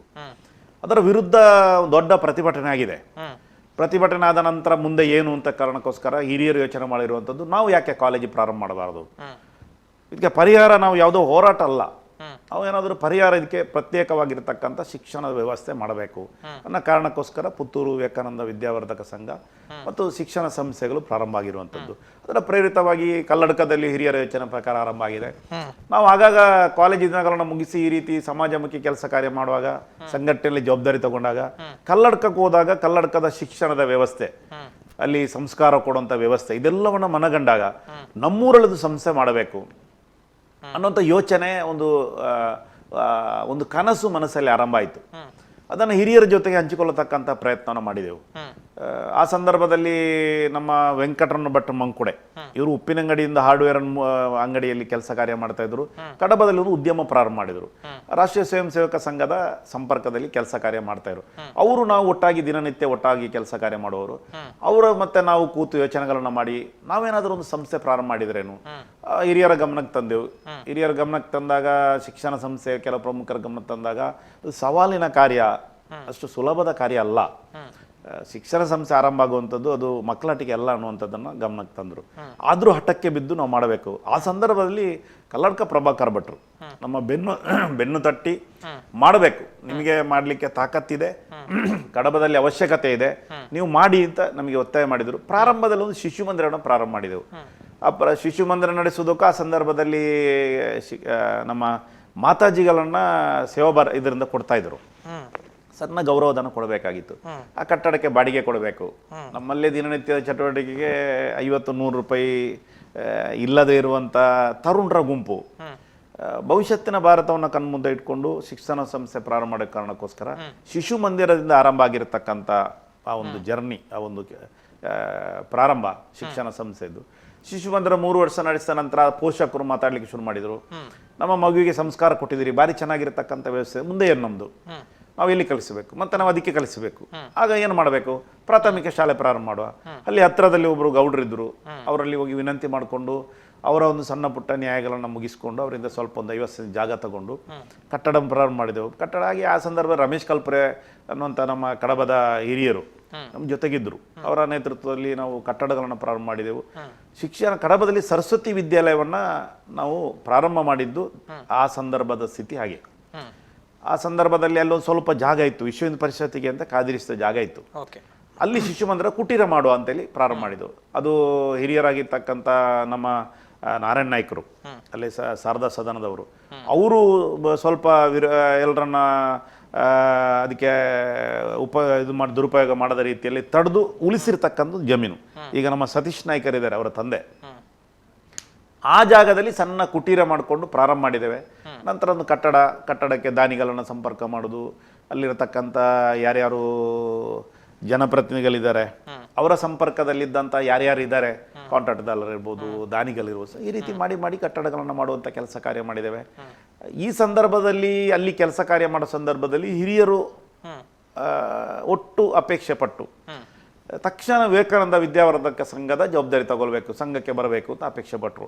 ಡಾಕ್ಟರ್ ಪ್ರಭಾಕರ್ ಭಟ್ ಒಂದು ದಿವಸ ಫೋನ್ ಮಾಡಿ ಕರೆ ಮಾಡಿ ಹೇಳಿದರು, ವಿವೇಕಾನಂದ ವಿದ್ಯಾವರ್ಧಕ ಸಂಘದ ನಿರ್ದೇಶಕರಾಗಿ ನೀವು ಬರಬೇಕು ಅಂತ. ನಾನು ಆ ಸಂದರ್ಭದಲ್ಲಿಯೂ ಸ್ವಲ್ಪ ಹಿಂದೆ ಮುಂದೆ ನೋಡಿದೆ. ಪುತ್ತೂರಿಗೆ ಹೋಗಬೇಕು, ದೂರದ ಪುತ್ತೂರಿಗೆ. ತಾಲೂಕು ಒಂದೇ ಆಗಿದ್ರು, ಸರಸ್ವತಿಯ ಕೆಲಸ ಕಾರ್ಯ ಅಧ್ಯಕ್ಷನಾಗಿ ಕೆಲಸ ಕಾರ್ಯ ಮಾಡ್ತಾ ಇದ್ದೇನೆ, ನನಗೆ ಇದರಲ್ಲಿ ತೃಪ್ತಿ ಇದೆ, ನಾನು ಇಲ್ಲೇ ಕೆಲಸ ಮಾಡ್ತೇನೆ ಅಂತ ಆ ಸಂದರ್ಭದಲ್ಲಿ ವಿನಂತಿ ಮಾಡಿಕೊಂಡೆ. ಇಲ್ಲ ನೀವು ಅಲ್ಲೇ ಇರಲಿಕ್ಕೆ ಆಗೋದಿಲ್ಲ, ಸ್ವಲ್ಪ ನಿಮ್ಮ ಓಡಾಟ ಇತರ ಕಡೆಗೆ ಬೇಕು, ನೀವು ವಿವೇಕಾನಂದಕ್ಕೆ ಬರಬೇಕು ಅಂತ ನೇರ ವಿವೇಕಾನಂದ ವಿದ್ಯಾವರ್ಧಕ ಸಂಘದ ನಿರ್ದೇಶಕನಾಗಿ ಆಯ್ಕೆ ಆಗತಕ್ಕಂಥ ಪ್ರಕ್ರಿಯೆ ಆಯಿತು. ನಂತರ ಆ ತಂಡದ ಜೊತೆ ಕಾರ್ಯದರ್ಶಿಯಾಗಿ, ನಿರ್ದೇಶಕನಾಗಿ, ಅದರಲ್ಲಿ ವಿಶೇಷವಾಗಿ ಕಟ್ಟಡ ಸಮಿತಿ ರಚನೆಯ ವಿಷಯದಲ್ಲಿ ಒಂದಷ್ಟು ಅದನ್ನು ಪರಿಶೀಲನೆ ಮಾಡುವಂಥದ್ದು ಇರ್ಬೋದು, ಒಟ್ಟು ಚೆನ್ನಾಗಿ ಮಾಡಬೇಕು ಅನ್ನೋ ಕಾರಣಕ್ಕೋಸ್ಕರ ಸ್ವಲ್ಪ ಸಮಯವನ್ನು ಕೊಟ್ಟಿದ್ದೇವೆ. ಅದರ ಆಧಾರದ ಮೇಲೆ ಹಿರಿಯರು ಯೋಚನೆ ಮಾಡಿದ್ದಾರೆ ಅಂತ ನಾನು ಭಾವಿಸ್ತೇನೆ.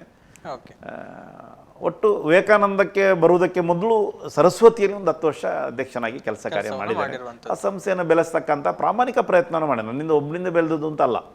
ವೆಂಕಟರಮಣವರು ರಾವ್ರವರು ಪೂರ್ಣಾವಧಿ ಆ ಸಂಸ್ಥೆಯ ಪೂರ್ಣಾವಧಿ, ಈಗ ವಿವೇಕಾನಂದದ ಅಸಿಸ್ಟೆಂಟ್ ಸಿಇಒ ಆಗಿದ್ದಾರೆ. ತನ್ನ ಸರ್ವಸ್ವವನ್ನು ಸಮಾಜಕ್ಕೆ ದಾರೆ ಎರೆದು ಆ ಸಂಸ್ಥೆಯಲ್ಲೇ ವಸತಿಯನ್ನು ಮಾಡಿ ಅದನ್ನು ಬೆಳೆಸಿರ್ತಕ್ಕಂಥ ಕೀರ್ತಿ ಅವ್ರದ್ದೇ. ಅದರ ಕಟ್ಟಡ ಅದರ ಇನ್ಫ್ರಾಸ್ಟ್ರಕ್ಚರ್ಗೆ ಸಂಬಂಧಪಟ್ಟ ಅದಕ್ಕೋಸ್ಕರ ನಾವು ಏನು ಹೊರಗಡೆಯಿಂದ ಮಾಡ್ಬೋದು, ನಮ್ಮ ಚಟುವಟಿಕೆ ಮಧ್ಯೆ ಅದನ್ನು ಮಾಡ್ತಾ ಇದ್ದೆವು. ಓಕೆ, ಮಾತಾಡೋಣ. ಇನ್ನೊಬ್ರು ಕರೆಯಲ್ಲಿ ಜಾಯ್ನ್ ಆಗಿದ್ದಾರೆ, ಮಾತಾಡಿಕೊಳ್ಳೋಣ. ಹಲೋ. ಹಲೋ, ರಾಧಾಕೃಷ್ಣ ಅವರು ರಾಮಕೊಂಜದಿಂದ. ನಮಸ್ತೆ ಸರ್. ನಮಸ್ತೆ. ನಮ್ಮ ಜೊತೆಗೆ ಅಧ್ಯಕ್ಷರಿದ್ದಾರೆ, ವಿವೇಕಾನಂದ ವಿದ್ಯಾವರ್ಧಕ ಸಂಘದ ನೂತನ ಅಧ್ಯಕ್ಷರು. ಮಾತಾಡಿ ಸರ್. ಸರಿ, ನಾನು ರಾಮಕುಂಜೇಶ್ವರ ವಿದ್ಯಾವರ್ಧಕ ಸಂಘದ ಕಾರ್ಯದರ್ಶಿಯಾಗಿ ನಮ್ಮ ಕೃಷ್ಣ ಶೆಟ್ಟಿ ಅವರನ್ನು ಭಾರಿ ವರ್ಷದಿಂದ ಅಂದ್ರೆ ಒಂದು 25-30 ವರ್ಷದಿಂದ ಬಲ್ಲವನ. ಅವರಲ್ಲಿ ಒಂದು ಸಮರ್ಥ ನಾಯಕತ್ವ ಗುಣ ಇದೆ. ಮತ್ತೆ ರಾಷ್ಟ್ರೀಯ ಸ್ವಯಂ ಸೇವಕ ಸಂಘದ ಪ್ರಾಥಮಿಕ ಹಂತದಿಂದಲೇ ಬೆಳವಣಿಗೆ ಹೋಗ್ತಾ ಬಂದವರು. ಉತ್ತಮವಾದಂತಹ ವ್ಯಕ್ತಿತ್ವ ಇರುವಂತಹ ವ್ಯಕ್ತಿ. ಈ ಸರಸ್ವತಿ ವಿದ್ಯಾಸಂಸ್ಥೆಗಳು ಹಲವಾರು ಅದನ್ನು ಪ್ರಾಥಮಿಕ ಮಟ್ಟದಿಂದ ಈಗ ಸರಸ್ವತಿ ವಿದ್ಯಾಲಯ ಅಂದ್ರೆ PUC ಹೊರಗಿದೆ, ಅದನ್ನೆಲ್ಲ ಅದರ ಬೆಳವಣಿಗೆಯನ್ನು ಹಂತವಾಗಿ ಮಾಡ್ತಾ ಅದನ್ನ ಒಂದು ಉನ್ನತ ಮಟ್ಟಕ್ಕೆ ತಂದವರು. ಅದೇ ರೀತಿ ಆಮೇಲೆ ವಿದ್ಯಾವರ್ಧಕ ಸಂಘದಲ್ಲಿ ಕೂಡ ಅವರು ಡೈರೆಕ್ಟರ್ ಆಗಿ ಕೆಲಸ ಮಾಡ್ತಾ ಸುಮಾರು ವರ್ಷದಿಂದ ಇದ್ರು. ಈಗ ವಿವೇಕಾನಂದ ವಿದ್ಯಾವರ್ಧಕ ಸಂಘದ ಅಧ್ಯಕ್ಷರಾಗಿದ್ದಾರೆ. ಭಾರಿ ಒಂದು ದೊಡ್ಡ ಮಟ್ಟದ ಕೆಲಸ ಅವರಿಂದ ಈ ಒಂದು ಪುತ್ತೂರಿನ ತಾಲೂಕಿನಲ್ಲಿ ಅಥವಾ ತಾಲೂಕಿನ ಹೊರಗೆ ಹಲವಾರು ಸಂಸ್ಥೆಗಳಿದೆ. ಅದಕ್ಕೆ ಸಾಧಾರಣ ಒಂದು 100ರ ಮೇಲ್ಪಟ್ಟು ಶಾಲೆಗಳು, ಬೇರೆ ಬೇರೆ ವಿದ್ಯಾಲಯಗಳು ಎಲ್ಲವೂ ಇವೆ. ಅದು ಭಾರಿ ಒಂದು ಒಳ್ಳೆಯ ರೀತಿಯಲ್ಲಿ ಅದನ್ನು ಮುನ್ನಡೆಸುವಂತಹ ಒಂದು ಶಕ್ತಿ ಅವರಿಗಿದೆ ಅಂತ ಕಂಡೇ ಸನ್ಮಾನ್ಯ ಕರ್ನಾಟಕ ಪ್ರಭಾಕರ ಭಟ್ರು ಕೂಡ ಅವರಿಗೆ ಈ ಒಂದು ಹುದ್ದೆಯನ್ನು ನೀಡಿದ್ದಾರೆ ಅಂತ ಕಾಣ್ತದೆ. ಅದೊಂದು ಭಾರಿ ಒಳ್ಳೆಯ ಚಿಂತನೆ. ಅದು ಇನ್ನೂ ಒಂದು ಉನ್ನತ ಮಟ್ಟಕ್ಕೆ ಇವರ ನಾಯಕತ್ವದಲ್ಲಿ ಹೋಗ್ತದೆ ಅಂತ ಹೇಳುವಂತಹ ಒಂದು ವಿಶ್ವಾಸ ಇದೆ ನನಗೆ. ಯಾಕಂದ್ರೆ ಕೃಷ್ಣ ಶೆಟ್ರು ಸಣ್ಣಂದಿನಿಂದಲೇ ಒಂದು ನಾಯಕತ್ವ ಗುಣದಲ್ಲಿ ಬೆಳೀತಾ ಬಂದವರು. ಇಂತಹ ಒಂದು ವಿದ್ಯಾಸಂಸ್ಥೆಯನ್ನು ಕಟ್ಟುವಲ್ಲಿ ಅಥವಾ ರಾಷ್ಟ್ರೀಯ ಸ್ವಯಂ ಸೇವಕ ಸಂಘದಲ್ಲಿ ಹಲವಾರು ಎಲ್ಲ ಸಾಮಾಜಿಕ ರಂಗಗಳಲ್ಲಿ ತನ್ನನ್ನು ತಾನು ತೊಡಗಿಸಿಕೊಂಡು ಕೆಲಸವನ್ನು ಮಾಡಿದಂತಹ ಒಂದು ಉನ್ನತ ಮಟ್ಟದ ಚಿಂತನೆ ಉಳ್ಳಂತಹ ವ್ಯಕ್ತಿ. ಅವರ ಒಂದು ನೇತೃತ್ವದಲ್ಲಿ ಈ ಶಿಕ್ಷಣ ಸಂಸ್ಥೆ ಇನ್ನು ಹಲವಾರು ಶಿಕ್ಷಣ ಸಂಸ್ಥೆಗಳನ್ನು ಸೇರಿಕೊಂಡು ಶಿಕ್ಷಣ ಆಸಕ್ತರನ್ನು ಸೇರಿಸಿಕೊಂಡು ಶಿಕ್ಷಣ ಸಂಸ್ಥೆಯನ್ನು ಒಂದು ಉನ್ನತ ಮಟ್ಟಕ್ಕೆ ಕೊಂಡೋಗುವಂತಹ ಒಂದು ಉನ್ನತವಾದಂತಹ ಚಿಂತನೆ ಅವರಲ್ಲಿ ಇದೆ. ಆದ ಕಾರಣ ವಿದ್ಯಾವರ್ಧಕ ಸಂಘ ಇನ್ನು ಕೂಡ ಒಂದು ಇಡೀ ದೇಶದಲ್ಲೇ ಗುರುತಿಸುವಂತಹ ಒಂದು ಶಿಕ್ಷಣ ಸಂಸ್ಥೆ, ನಮ್ಮ ಹಿಂದುತ್ವದ ಪ್ರತಿಪಾದನೆಯನ್ನು ಮಾಡಿಕೊಂಡು ಭಾರತೀಯ ಸಂಸ್ಕೃತಿ ಆಧಾರಿತ ಶಿಕ್ಷಣವನ್ನು ಕೊಡುವಂತಹ ಒಂದು ಸಂಸ್ಥೆ, ಅದು ದೇಶದಲ್ಲಿ ಗುರುತಿಸುವಂತಹ ಒಂದು ಶಿಕ್ಷಣ ಸಂಸ್ಥೆ ಇವರ ನಾಯಕತ್ವದಲ್ಲಿ ಆಗ್ತದೆ ಅಂತ ಹೇಳಲಿಕ್ಕೆ ತುಂಬಾ ಸಂತೋಷ ಆಗ್ತದೆ ನನಗೆ. ಓಕೆ, ಹೇಳಿ ಸರ್. ರಾಧಣ್ಣ ನಮಸ್ಕಾರ, ಅಭಿನಂದನೆಗಳು, ಶುಭಾಶಯಗಳು. ಧನ್ಯವಾದ. ನಿಮ್ಮ ಒಂದು ಇದರಲ್ಲಿ ಅಧ್ಯಕ್ಷತೆಯಲ್ಲಿ ಶಿಕ್ಷಣ ಸಂಸ್ಥೆ ಒಂದು ದೇಶ ಮಟ್ಟದಲ್ಲಿ ಗುರುತಿಸುವಂತೆ ಆಗಬೇಕು ಅಂತ ನಮ್ಮೆಲ್ಲರ ಶುಭಾಶಯಗಳು. ಖಂಡಿತ ಪ್ರಯತ್ನವನ್ನು ಮಾಡೋಣ. ರಾಧಾಕೃಷ್ಣರು ಒಂದು ದೊಡ್ಡ ವಿದ್ಯಾಸಂಸ್ಥೆಯ ಕಾರ್ಯದರ್ಶಿಯಾಗಿ ಪೇಜಾವರದವರು ನಡೆಸತಕ್ಕಂಥ ರಾಮಕುಂಜೇಶ್ವರ ಅತ್ಯಂತ ಉತ್ತಮವಾಗಿರ್ತಕ್ಕಂಥ ಸಂಸ್ಥೆಯನ್ನು ಕಟ್ಟಿ ಬೆಳೆಸಿದ್ದಾರೆ. ನಿಮ್ಮಂಥ ಹಿರಿಯರ ಮಾರ್ಗದರ್ಶನ ಸಹಕಾರ ಖಂಡಿತ ಬೇಕು. ಈ ಸಂಸ್ಥೆಯನ್ನು ಇನ್ನೂ ಒಂದು ಎತ್ತರಕ್ಕೇರಿಸುವುದಕ್ಕೆ ನಿಮ್ಮ ಸಹಕಾರಗಳು ಬೇಕು. ನಾವು ಯಾವತ್ತೂ ನಿಮ್ಮೊಂದಿಗೆ ಇದ್ದೇವೆ, ಶ್ರೀಗಳ ಆಶೀರ್ವಾದದೊಂದಿಗೆ. ಖಂಡಿತ. ಥ್ಯಾಂಕ್ ಯು ಸರ್, ಧನ್ಯವಾದಗಳು ಕರೆಯನ್ನು ಮಾಡಿ ತಮ್ಮ ವಿಚಾರಗಳನ್ನು ಹಂಚಿಕೊಂಡದಕ್ಕಾಗಿ. ಎಸ್, ಇನ್ನೊಂದಷ್ಟು ಮಾತುಕತೆಯನ್ನು ಮಾಡೋದಿದ್ರೆ, ಎಸ್, ಈಗ ವಿವೇಕಾನಂದದಲ್ಲಿ ಸರಸ್ವತಿಯ ಮೂಲಕ ವಿವೇಕಾನಂದ ವಿದ್ಯಾವರ್ಧಕ ಸಂಘದ ಹಿಂದಿನ ಅಧ್ಯಕ್ಷರಾಗಿದ್ದಂತಹ ಕಲ್ಲಡ್ಕ ಪ್ರಭಾಕರ್ ಭಟ್ ಅವರ ಮೂಲಕ ಸಂಘಕ್ಕೆ ಬಂದ್ರಿ. ಆಮೇಲೆ ಬೇರೆ ಬೇರೆ ಜವಾಬ್ದಾರಿಗಳನ್ನು ನಿಭಾಯಿಸಿ ಯಶಸ್ವಿಯಾಗಿದ್ದೀರಿ. ಈಗ ದೊಡ್ಡ ಜವಾಬ್ದಾರಿ ವಹಿಸಿಕೊಂಡಿದ್ದೀರಿ. ಎಲ್ರಿಗೂ ಕೂಡ ಹೊಸ ಒಂದು ಜವಾಬ್ದಾರಿಯನ್ನು ತೆಗೆದುಕೊಂಡಾಗ ಒಂದು ಆದ್ಯತೆಗಳಂತ ಇರುತ್ತೆ. ಯಾಕಂತ ಹೇಳಿದ್ರೆ ಇಷ್ಟು ವರ್ಷಗಳಿಂದ ನೋಡಿಕೊಂಡು ಬಂದಿದ್ದೀರಿ, ಅಥವಾ ಇಂಥ ಒಂದು ಕೆಲಸಗಳಾಗಬೇಕು ಅಂದರೆ ನಮಗೆ ಅವಕಾಶ ಸಿಕ್ಕಂಥ ಸಂದರ್ಭದಲ್ಲಿ ಹೀಗೆ ಮಾಡಬಹುದು ಅನ್ನುವಂಥ ಒಂದು ಪ್ರಯಾರಿಟಿ ಇರುತ್ತೆ. ಸೊ ನಿಮಗೆ ಈಗ ವಿವೇಕಾನಂದ ವಿದ್ಯಾವರ್ಧಕ ಸಂಘಕ್ಕೆ ಸಂಬಂಧಪಟ್ಟಾಗಿರುವಂಥ ಒಂದು ಪ್ರಯಾರಿಟಿ ಯಾವುದೆಲ್ಲ ಅಂತ? ಈಗ ಒಂದು ನಮ್ಮಲ್ಲಿ 85 ಸಂಸ್ಥೆಗಳಿದೆ, ಒಂದು 5 ಪ್ರಕಲ್ಪಗಳಿದೆ. ಪ್ರಕಲ್ಪಗಳು ಪ್ರಾರಂಭ ಮಾಡಿರುವಂಥದ್ದು ಹಿರಿಯರು ಈ ಸಂಸ್ಥೆ ಆರಂಭ ಮಾಡಿರುವಂಥದ್ದೇ ಒಂದು ಕನಸಿನೊಂದಿಗೆ. ಹೌದು. ಆಗ ನಾನು ಮಾತನಾಡೋ ಉಲ್ಲೇಖ ಮಾಡಿದೆ, ನ್ಯಾಯದಾರ, ಹೌದು, ಈ ರೀತಿ ಯಶಸ್ಸು ಇರ್ಬೋದು, ಇದೆಲ್ಲ ಯೋಚನೆ ಮಾಡಿಕೊಂಡಿರುವಂಥ ಇದನ್ನು ಗಟ್ಟಿಗೊಳಿಸ್ತಕ್ಕಂಥ ಪ್ರಯತ್ನ ಬೇರೆ ಬೇರೆ ತರಬೇತಿಯ ಮೂಲಕ ಸಮಾಜದಲ್ಲಿ ಭಾರಿ ದೊಡ್ಡ ಪರಿವರ್ತನೆ ಮಾಡಲಿಕ್ಕೆ ಅವಕಾಶಗಳಿದೆ. ಯಶಸ್ಸಿನ ಮೂಲಕ ಒಂದಷ್ಟು ಉನ್ನತ ಹುದ್ದೆಗೆ ಇರತಕ್ಕಂಥ ವ್ಯಕ್ತಿ ನಿರ್ಮಾಣ ಮಾಡುವ ಒಂದು ಅವಶ್ಯಕತೆ ಇದೆ.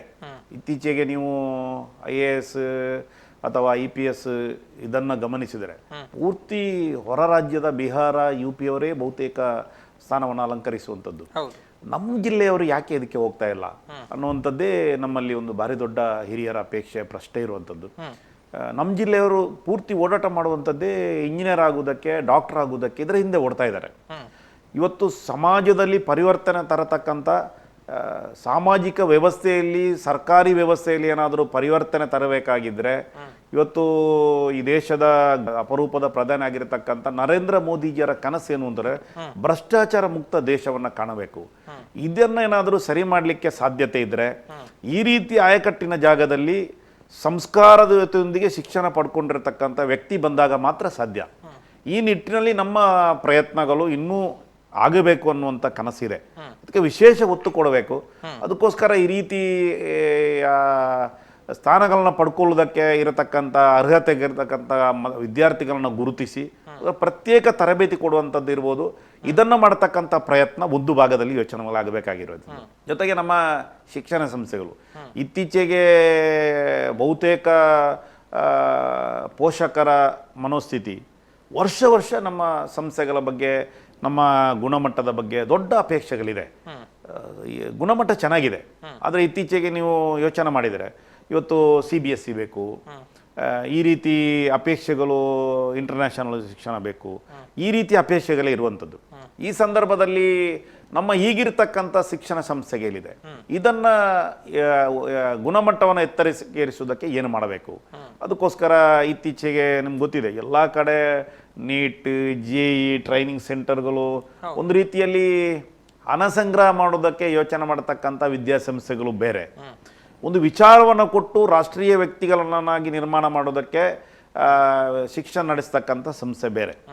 ಇದು ವಿದ್ಯಾಭಾರತಿಯಲ್ಲಿ ಅಡಿಯಲ್ಲಿ ಪ್ರಾರಂಭ ಆಗಿರತಕ್ಕಂಥ ಸಂಸ್ಥೆ. ನಿಮ್ಗೆ ಗೊತ್ತಿರ್ಬೋದು, ಸ್ವಾತಂತ್ರ್ಯ ಬಂದ ತಕ್ಷಣವೇ ಈ ದೇಶದ ಶಿಕ್ಷಣ ನೀತಿ ಬದಲಾವಣೆ ಆಗಬೇಕಾಗುತ್ತೆ. ಯಾವುದೋ ಈ ದೇಶದ ವ್ಯವಸ್ಥೆಯನ್ನು ಬುಡಮೇಲು ಮಾಡೋದಕ್ಕೋಸ್ಕರನೇ ಶಿಕ್ಷಣದ ಮೇಲೆ ಆಕ್ರಮಣ ಮಾಡೋದಕ್ಕೆ ಯೋಚನೆ ಮಾಡಿರ್ತಕ್ಕಂಥ ಮೆಕಾಲೆ ಶಿಕ್ಷಣ ಪದ್ಧತಿ ಈ ದೇಶದಲ್ಲಿ ಮುಂದುವರಿತಕ್ಕಂಥ ಬಹುತೇಕ ವರ್ಷ. ಈ ದೇಶದಲ್ಲಿ ರಾಷ್ಟ್ರೀಯತೆಯನ್ನು ಕೊಡಬೇಕು ಅನ್ನೋ ಕಾರಣಕ್ಕೋಸ್ಕರ ಸಂಘಟನೆ ಹಿರಿಯರು ವಿದ್ಯಾಭಾರತಿಯ ಮೂಲಕ ಈ ದೇಶದಲ್ಲಿ ಶಿಕ್ಷಣ ಸಂಸ್ಥೆಯನ್ನು ಪ್ರಾರಂಭ ಮಾಡಿದರು. ಇಡೀ ದೇಶದಲ್ಲಿ ಹತ್ರ 24,000 ವಿದ್ಯಾಸಂಸ್ಥೆಗಳು ಇವತ್ತು ಚಟುವಟಿಕೆ ಮಾಡ್ತಾ ಇದೆ. ದಕ್ಷಿಣ ಕರ್ನಾಟಕದಲ್ಲಿ ಒಂದು 600 ಸಂಸ್ಥೆಗಳಿದೆ.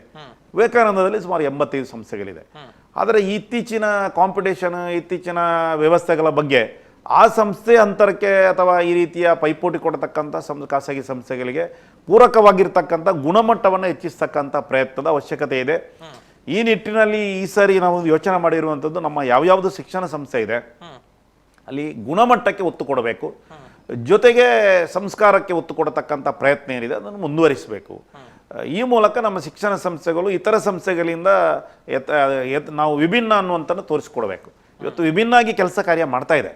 ಆದರೆ ಎಲ್ಲೊಂದು ಕಡೆ ಇತ್ತೀಚೆಗೆ ಪೋಷಕರ ಮನೋಸ್ಥಿತಿ ಗೊತ್ತಿದೆ, ಭವಿಷ್ಯತ್ತಿನ ದಿನಗಳಲ್ಲಿ AI ಟೆಕ್ನಾಲಜಿ ಬರ್ತಾ ಇದೆ, ಶಿಕ್ಷಕರು ಶಿಕ್ಷಕರು ಬರೋ ಸಾಧ್ಯತೆ ಇದೆ. ಈ ಸಂದರ್ಭದಲ್ಲಿ ನಾವು ಆ ಮಗುವಿನ ಆ ಮನೆಯ ಆ ವ್ಯವಸ್ಥೆಯನ್ನು ಗಮನದಲ್ಲಿಟ್ಕೊಂಡು ಇತ್ತೀಚಿನ ಆಧುನಿಕತೆಗೆ ಏನು ಒಗ್ಗಿಕೊಳ್ಳಬೇಕು ಅನ್ನುವಂಥದ್ದನ್ನು ಮಾರ್ಪಾಡುಗಳನ್ನು ಮಾಡಿ ಗುಣಮಟ್ಟವನ್ನು ಎತ್ತರಿಸ್ತಕ್ಕಂಥ ಪ್ರಯತ್ನವನ್ನು ಮಾಡಬೇಕು ಅನ್ನೋಂಥ ಕನಸಿದೆ. ದೊಡ್ಡ ಸವಾಲಿದೆ, ಯಾಕಂದರೆ ದೊಡ್ಡ 85 ಸಂಸ್ಥೆಗಳಿದೆ, ಒಂದಷ್ಟು ಆರ್ಥಿಕ ಸವಾಲುಗಳು ಇದೆ. ಎಲ್ಲವನ್ನ ನಿರ್ವಹಣೆ ಮಾಡಿಕೊಂಡು ಮಾಡಬೇಕು. ಆದರೆ ದೊಡ್ಡ ಮಟ್ಟದ ಹಿತೈಷಿಗಳು, ದಾನಿಗಳು, ಸಹಕಾರ ಕೊಡತಕ್ಕಂಥ ವ್ಯಕ್ತಿಗಳು ದಕ್ಷಿಣ ಕನ್ನಡ ಜಿಲ್ಲೆ ಇರ್ಬೋದು, ಹೊರ ಜಿಲ್ಲೆಗಳಲ್ಲೂ ವಿವೇಕಾನಂದದ ಪರವಾಗಿರ್ತಕ್ಕಂಥ ದಾನಿಗಳಿದ್ದಾರೆ.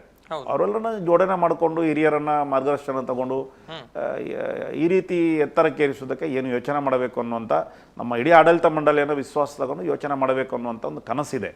ಓಕೆ, ಇನ್ನಷ್ಟು ಕನಸುಗಳ ಬಗ್ಗೆ ಮಾತಾಡೋಣ. ಇನ್ನೊಬ್ಬರೀಗ ಕರೆಯಲ್ಲಿ ಕಾಯ್ತಾ ಇದ್ದಾರೆ. ಹಲೋ, ನಮಸ್ತೆ. ಜನಾರ್ದನ ಕೈಯಪ್ಪ ಅವರು.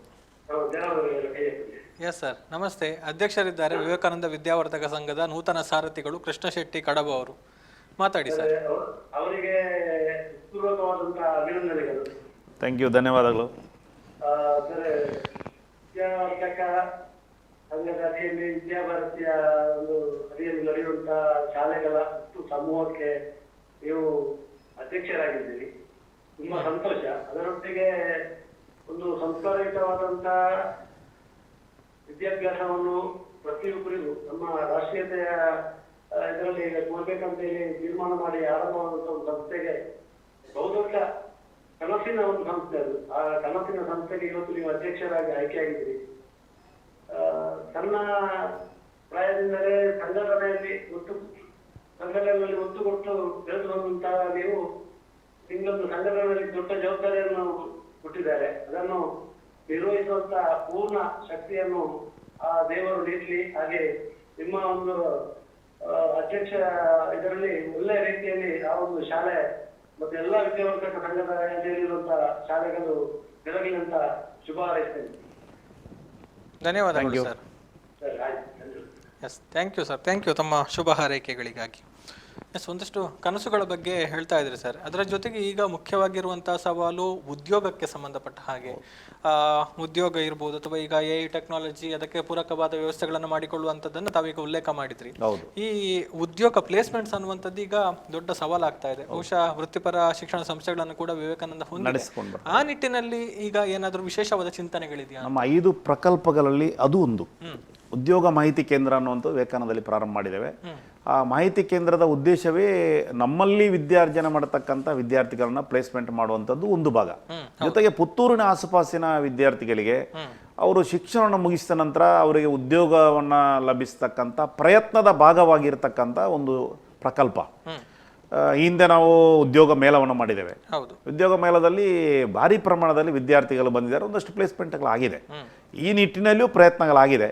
ಅದನ್ನು ಇನ್ನೂ ಒಂದು ವರ್ಷ ಉದ್ಯೋಗ ಮೇಳಗಳನ್ನು ಮಾಡಿಕೊಂಡು ಬೇರೆ ಬೇರೆ ಕಂಪನಿಗಳನ್ನು ಜೋಡಿಸಿಕೊಂಡು ಇವತ್ತು ನಮ್ಮ ಜಿಲ್ಲೆಯ ಸಂಸದ ಸದಸ್ಯರಾಗಿರ್ತಕ್ಕಂಥ ಬ್ರಿಜೇಶ್ ಚೌಟ್ರು ನಮ್ಮ ಸಂಸ್ಥೆಯ ಜೊತೆಗೆ ನಿಕಟ ಬಾಂಧವ್ಯವನ್ನು ಇಟ್ಕೊಂಡಿದ್ದಾರೆ. ಅವರ ಸಂಪರ್ಕದ ಮೇರೆಗೆ ನಾವು ಇವತ್ತು ಅವರ ಮೇಲುಸ್ತುವಾರಿಯಲ್ಲಿ ನಾವು ಉದ್ಯೋಗ ಮೇಳವನ್ನು ಮಾಡಿರುವಂಥದ್ದು. ಈ ಹಿಂದಿನ ಸಂಸದ ಸದಸ್ಯರ ನೇತೃತ್ವದಲ್ಲಿಯೂ ಉದ್ಯೋಗ ಮೇಳಗಳನ್ನ ನಳಿನ್ ಕುಮಾರ್ ಕಟೀಲ್ ನೇತೃತ್ವದಲ್ಲಿ ನಾವು ವಿವೇಕಾನಂದದಲ್ಲಿ ಮಾಡಿದ್ದೇವೆ. ಭವಿಷ್ಯತ್ತಿನಲ್ಲಿಯೂ ಈ ರೀತಿ ಉದ್ಯೋಗ ಮೇಳಗಳನ್ನು ಮಾಡಿಕೊಂಡು ನಮ್ಮ ಆಸುಪಾಸಿನ 2, 3, 4 ತಾಲೂಕಿನ ಅಥವಾ ನಮ್ಮ ಜಿಲ್ಲೆಯ ವಿದ್ಯಾರ್ಥಿಗಳಿಗೆ ಈ ರೀತಿಯ ಬೇರೆ ಬೇರೆ ಕಂಪನಿಗಳಲ್ಲಿ ಉದ್ಯೋಗ ಕೊಡತಕ್ಕಂಥ ಪ್ರಯತ್ನವನ್ನು ಮಾಡಬೇಕು ಅನ್ನುವಂಥ ಕನಸಿದೆ. ಅದಕ್ಕೆ ಹಿಂದಿನ ತಂಡವು ಪ್ರಾಮಾಣಿಕ ಪ್ರಯತ್ನವನ್ನು ಮಾಡಿದೆ.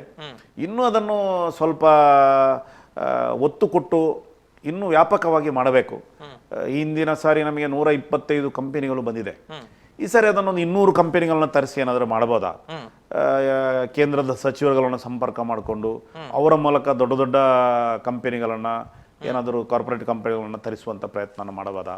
ಇಲ್ಲಾಂದರೆ ಅಲ್ಲಿ ಯಾವುದೋ ಉದ್ಯೋಗ ಅಲ್ಲಿ ಯಾವುದೋ ಒಂದು ಪೋಸ್ಟ್ಗಳನ್ನು ಕರೆದಾಗ ನಾವು ಅರ್ಜಿ ಹಾಕಿ ಅಲ್ಲಿ ಹೋಗಿ ಅವರ ಇಂಟರ್ವ್ಯೂಗೆ ಅಟೆಂಡ್ ಆಗಿ ಅದು ಕಷ್ಟ ಇದೆ. ಅದರ ಜೊತೆಗೆ ಇಂಟರ್ವ್ಯೂ ನಾವು ಉದ್ಯೋಗ ಮೇಳ ಮಾಡೋ ಜೊತೆಗೆ ಒಂದಷ್ಟು ಉದ್ಯೋಗ ಮೇಳಕ್ಕೆ ಮೊದಲು ನಾವೇನಾದರೂ ಹೇಗೆ ನಾವು ಇಂಟರ್ವ್ಯೂ ಫೇಸ್ ಮಾಡಬೇಕು ಅಂದರೆ ತುಂಬ ವಿದ್ಯಾರ್ಥಿಗಳು ಶಿಕ್ಷಣವನ್ನು ಪಡ್ಕೊಳ್ತಾ ಇದ್ದಾರೆ. ಆದರೆ ಉದ್ಯೋಗದಲ್ಲಿ ಇಂಟರ್ವ್ಯೂಗೆ ಫೇಸ್ ಮಾಡುವಲ್ಲಿ ಅಥವಾ ಯಾವುದರಲ್ಲಿ ವಿಫಲ ಆಗ್ತಾ ಇದ್ದಾರೆ. ಕ್ಯಾಂಪಸ್ ಸೆಲೆಕ್ಷನ್ ಆಗ್ತಾ ಇದೆ. ಕ್ಯಾಂಪಸ್ ಸೆಲೆಕ್ಷನ್ಗಿಂತಲೂ ಈ ರೀತಿಯಲ್ಲಿ ಎಲ್ಲೊಂದು ಕಡೆ ವಿಫಲ ಆಗುವಂಥದ್ದು. ಇದಕ್ಕೆ ನಾವೇನಾದರೂ ಹೇಗೆ ನಾವು ಟ್ರೈನಿಂಗ್ ಇದಕ್ಕೆಗಳಿಗೆ ಹೋಗ್ಬೋದು, ಇಂಟರ್ವ್ಯೂ ಫೇಸ್ ಮಾಡೋದು ಹೇಗೆ, ಈ ರೀತಿಯ ಬಗ್ಗೆ ಏನಾದರೂ ಟ್ರೈನಿಂಗ್ಗಳನ್ನು ಆಸಕ್ತರಿಗೆ ಏನಾದರೂ ಉಚಿತವಾಗಿ ಈ ರೀತಿ ತರಬೇತಿ ಕೊಡುವಂಥದ್ದನ್ನು ಇದನ್ನು ಮಾಡಿ ಒಟ್ಟು ನಮ್ಮಲ್ಲಿ ಆಸುಪಾಸಿನ ವಿದ್ಯಾರ್ಥಿಗಳಿಗೆ ಉದ್ಯೋಗ ಕೊಡುವಂಥ ಪ್ರಕ್ರಿಯೆಗೆ ನಮ್ಮ ಈಗಾಗಲೇ ಉದ್ಯೋಗ ಇದೇನಿದೆ ಕಚೇರಿ ಏನಿದೆ ಇದರ ಮೂಲಕ ಮಾಡಬಹುದು ಅನ್ನುವಂಥ ಒಂದು ಕನಸಿದೆ. ಅದಕ್ಕೋಸ್ಕರ ಈ 5 ಪ್ರಕಲ್ಪಗಳನ್ನು ನಾವು ಗಟ್ಟಿಗೊಳಿಸಬೇಕು ಅನ್ನುವಂಥದ್ದು ನಮ್ಮ ಆಡಳಿತ ಮಂಡಳಿಯ ಪ್ರಾರಂಭದ ತೀರ್ಮಾನ ಇದೆ. ಅದಕ್ಕೋಸ್ಕರ ಎಲ್ಲರೂ ಅದರಲ್ಲಿ ಉತ್ಸಾಹದಲ್ಲಿದ್ದಾರೆ, ಅನುಭವಿಗಳಿದ್ದಾರೆ. ಅದ ಕಾರಣ ಒಬ್ಬೊಬ್ಬರೊಂದು ಜವಾಬ್ದಾರಿ ನಿರ್ವಹಣೆ ಮಾಡ್ಕೊಂಡು ಮಾಡಬೇಕು ಅನ್ನುವಂಥ ಜವಾಬ್ದಾರಿಯನ್ನು ಹಂಚಿಕೊಂಡಿದ್ದೇವೆ. ಅದನ್ನೊಂದು ನಮ್ಮ ಯೋಚನೆಗಳಿದೆ. ಓಕೆ. ಅದರ ಜೊತೆಗೆ ಈಗ ವಿವೇಕಾನಂದಕ್ಕೆ ಈಗ ಇಷ್ಟೊಂದು ದೊಡ್ಡ ಸಂಸ್ಥೆಯಲ್ಲಿ ವಿದ್ಯಾಸಂಸ್ಥೆಗಳಿದ್ದ ಕಾರಣ ಹಿರಿಯ ವಿದ್ಯಾರ್ಥಿಗಳು ಕೂಡ ಅಷ್ಟೇ ದೊಡ್ಡ ಪ್ರಮಾಣದಲ್ಲಿ ಆಸ್ತಿ ಕೂಡ ಹೌದು. ಸೊ ಅದನ್ನ ಒಂದು ಸದ್ಬಳಕೆ ಮಾಡಿಕೊಳ್ಳುವಂತ ನಿಟ್ಟಿನಲ್ಲಿ ಜೊತೆಗೆ ಅವರ ಅನುಭವಗಳು ಅವರ ಒಂದು ಪ್ರಾಮುಖ್ಯತೆಯನ್ನ ಈಗ ಹೊಸ ವಿದ್ಯಾರ್ಥಿಗಳಿಗೆ ಅಥವಾ ಈಗಷ್ಟೇ ಹೊರಬರ್ತಾ ಇರುವಂತಹ ವಿದ್ಯಾರ್ಥಿಗಳ ಅನುಕೂಲಕ್ಕೆ ತಕ್ಕ ಹಾಗೆ ಏನಾದರೂ ರೂಪಿಸಿಕೊಳ್ಳೋದಕ್ಕೆ ವ್ಯವಸ್ಥೆಗಳೇನಾದರೂ ಚಿಂತನೆ ಅದರ ಬಗ್ಗೆಯೂ ಮೊನ್ನೆ ಬೋರ್ಡ್ ಮೀಟಿಂಗ್ ಅಲ್ಲಿ ಚರ್ಚೆ ಆಗಿದೆ. ಈಗಾಗಲೇ ದೊಡ್ಡ ಪ್ರಮಾಣದಲ್ಲಿ ಇಂಜಿನಿಯರಿಂಗ್ ಡಿಗ್ರಿ ಇದರಿಂದ ಹೊರಗಡೆ ಹೋಗಿರ್ತಕ್ಕಂಥ ನಮ್ಮ ವಿದ್ಯಾರ್ಥಿಗಳ ಪಟ್ಟಿ ಮಾಡ್ತಕ್ಕಂಥ ಕೆಲಸ ಕಾರ್ಯಗಳಾಗ್ತಾ ಇದೆ.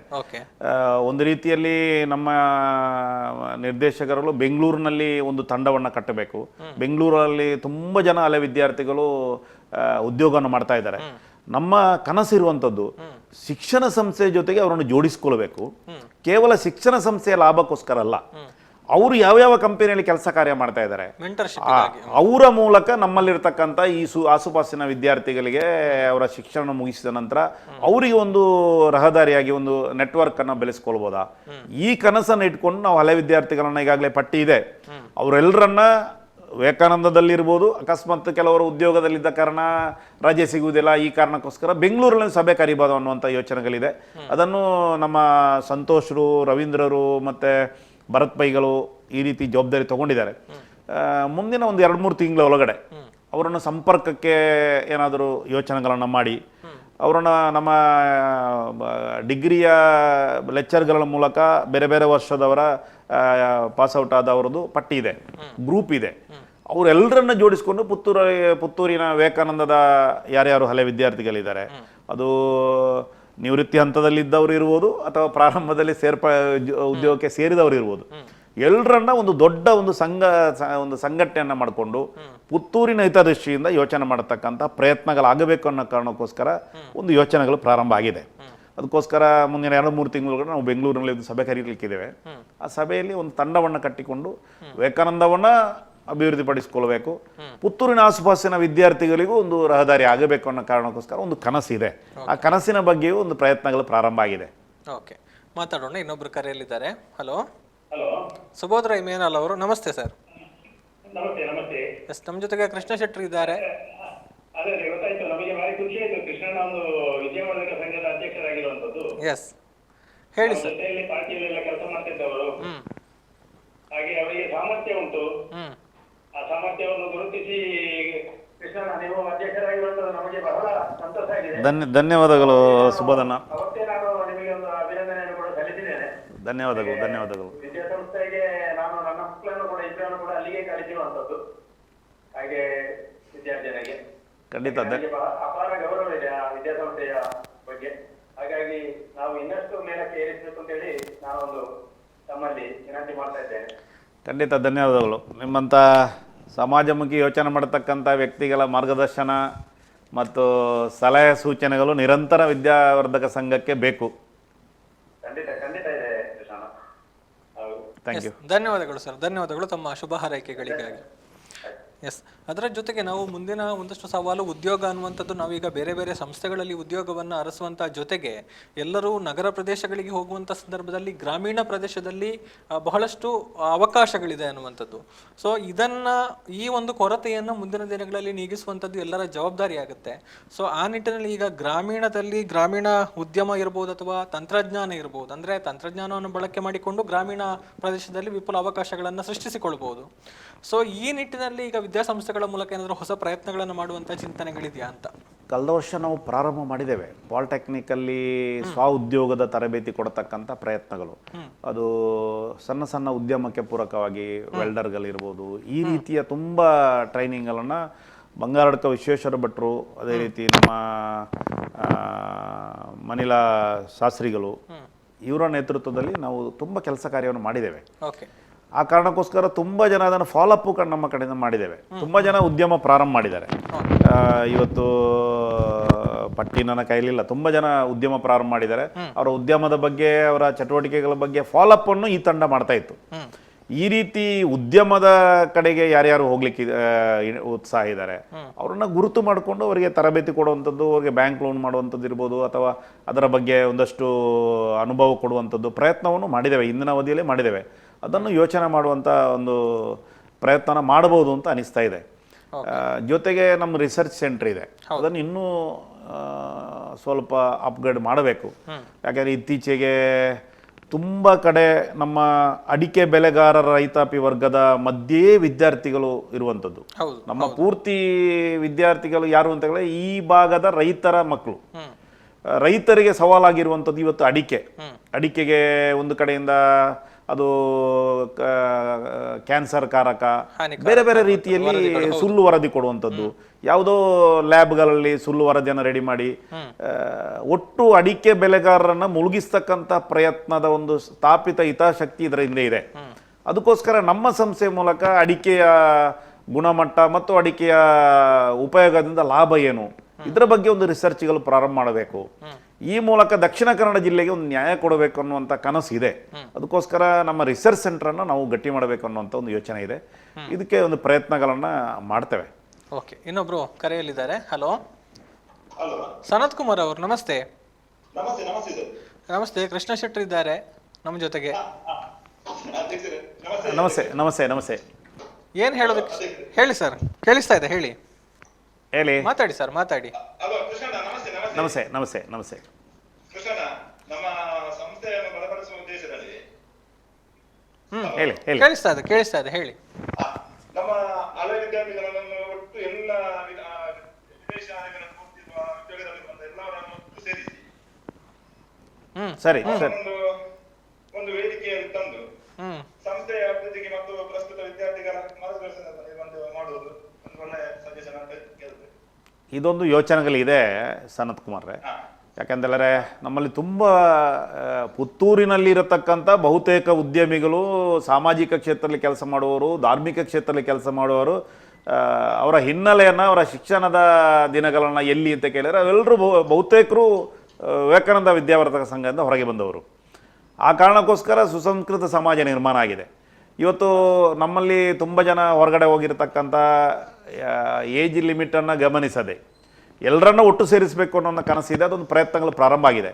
ಪಾಲಿಟೆಕ್ನಿಕ್ಕಿಂದ ಹೊರಗಡೆ ಬಂದವರನ್ನು ಇಂಜಿನಿಯರಿಂಗ್ ಇರ್ಬೋದು, ಡಿಗ್ರಿ, ಅದಕ್ಕೆ ಯೋಚನೆ ಮಾಡಿ ನಮ್ಮ ಸಂಸ್ಥೆಗೆ ಲಾಭದ ಬಗ್ಗೆ ಮಾತ್ರ ಅಲ್ಲ, ಪುತ್ತೂರಿನಲ್ಲಿರ್ತಕ್ಕಂಥ ಹೊಸ ಯುವಕರನ್ನು ಉದ್ಯಮಕ್ಕೆ ಇರ್ಬೋದು ಅಥವಾ ಉದ್ಯೋಗಕ್ಕೆ ಇರ್ಬೋದು, ಇದಕ್ಕೆ ಪ್ರೇರೇಪಿಸ್ತಕ್ಕಂಥ ಅವರಿಗೆ ಒಂದು ರಹದಾರಿಯಾಗಿ ಅವರಿಗೆ ಒಂದು ನೆಟ್ವರ್ಕಿಗೋಸ್ಕರ ಒಂದು ಪ್ರಯತ್ನಗಳು ಮಾಡಬೇಕು ಅನ್ನೋಂಥ ಕನಸಿದೆ. ಅದಕ್ಕೋಸ್ಕರ ಪ್ರಯತ್ನಗಳು ಪ್ರಾರಂಭ ಆಗಿದೆ.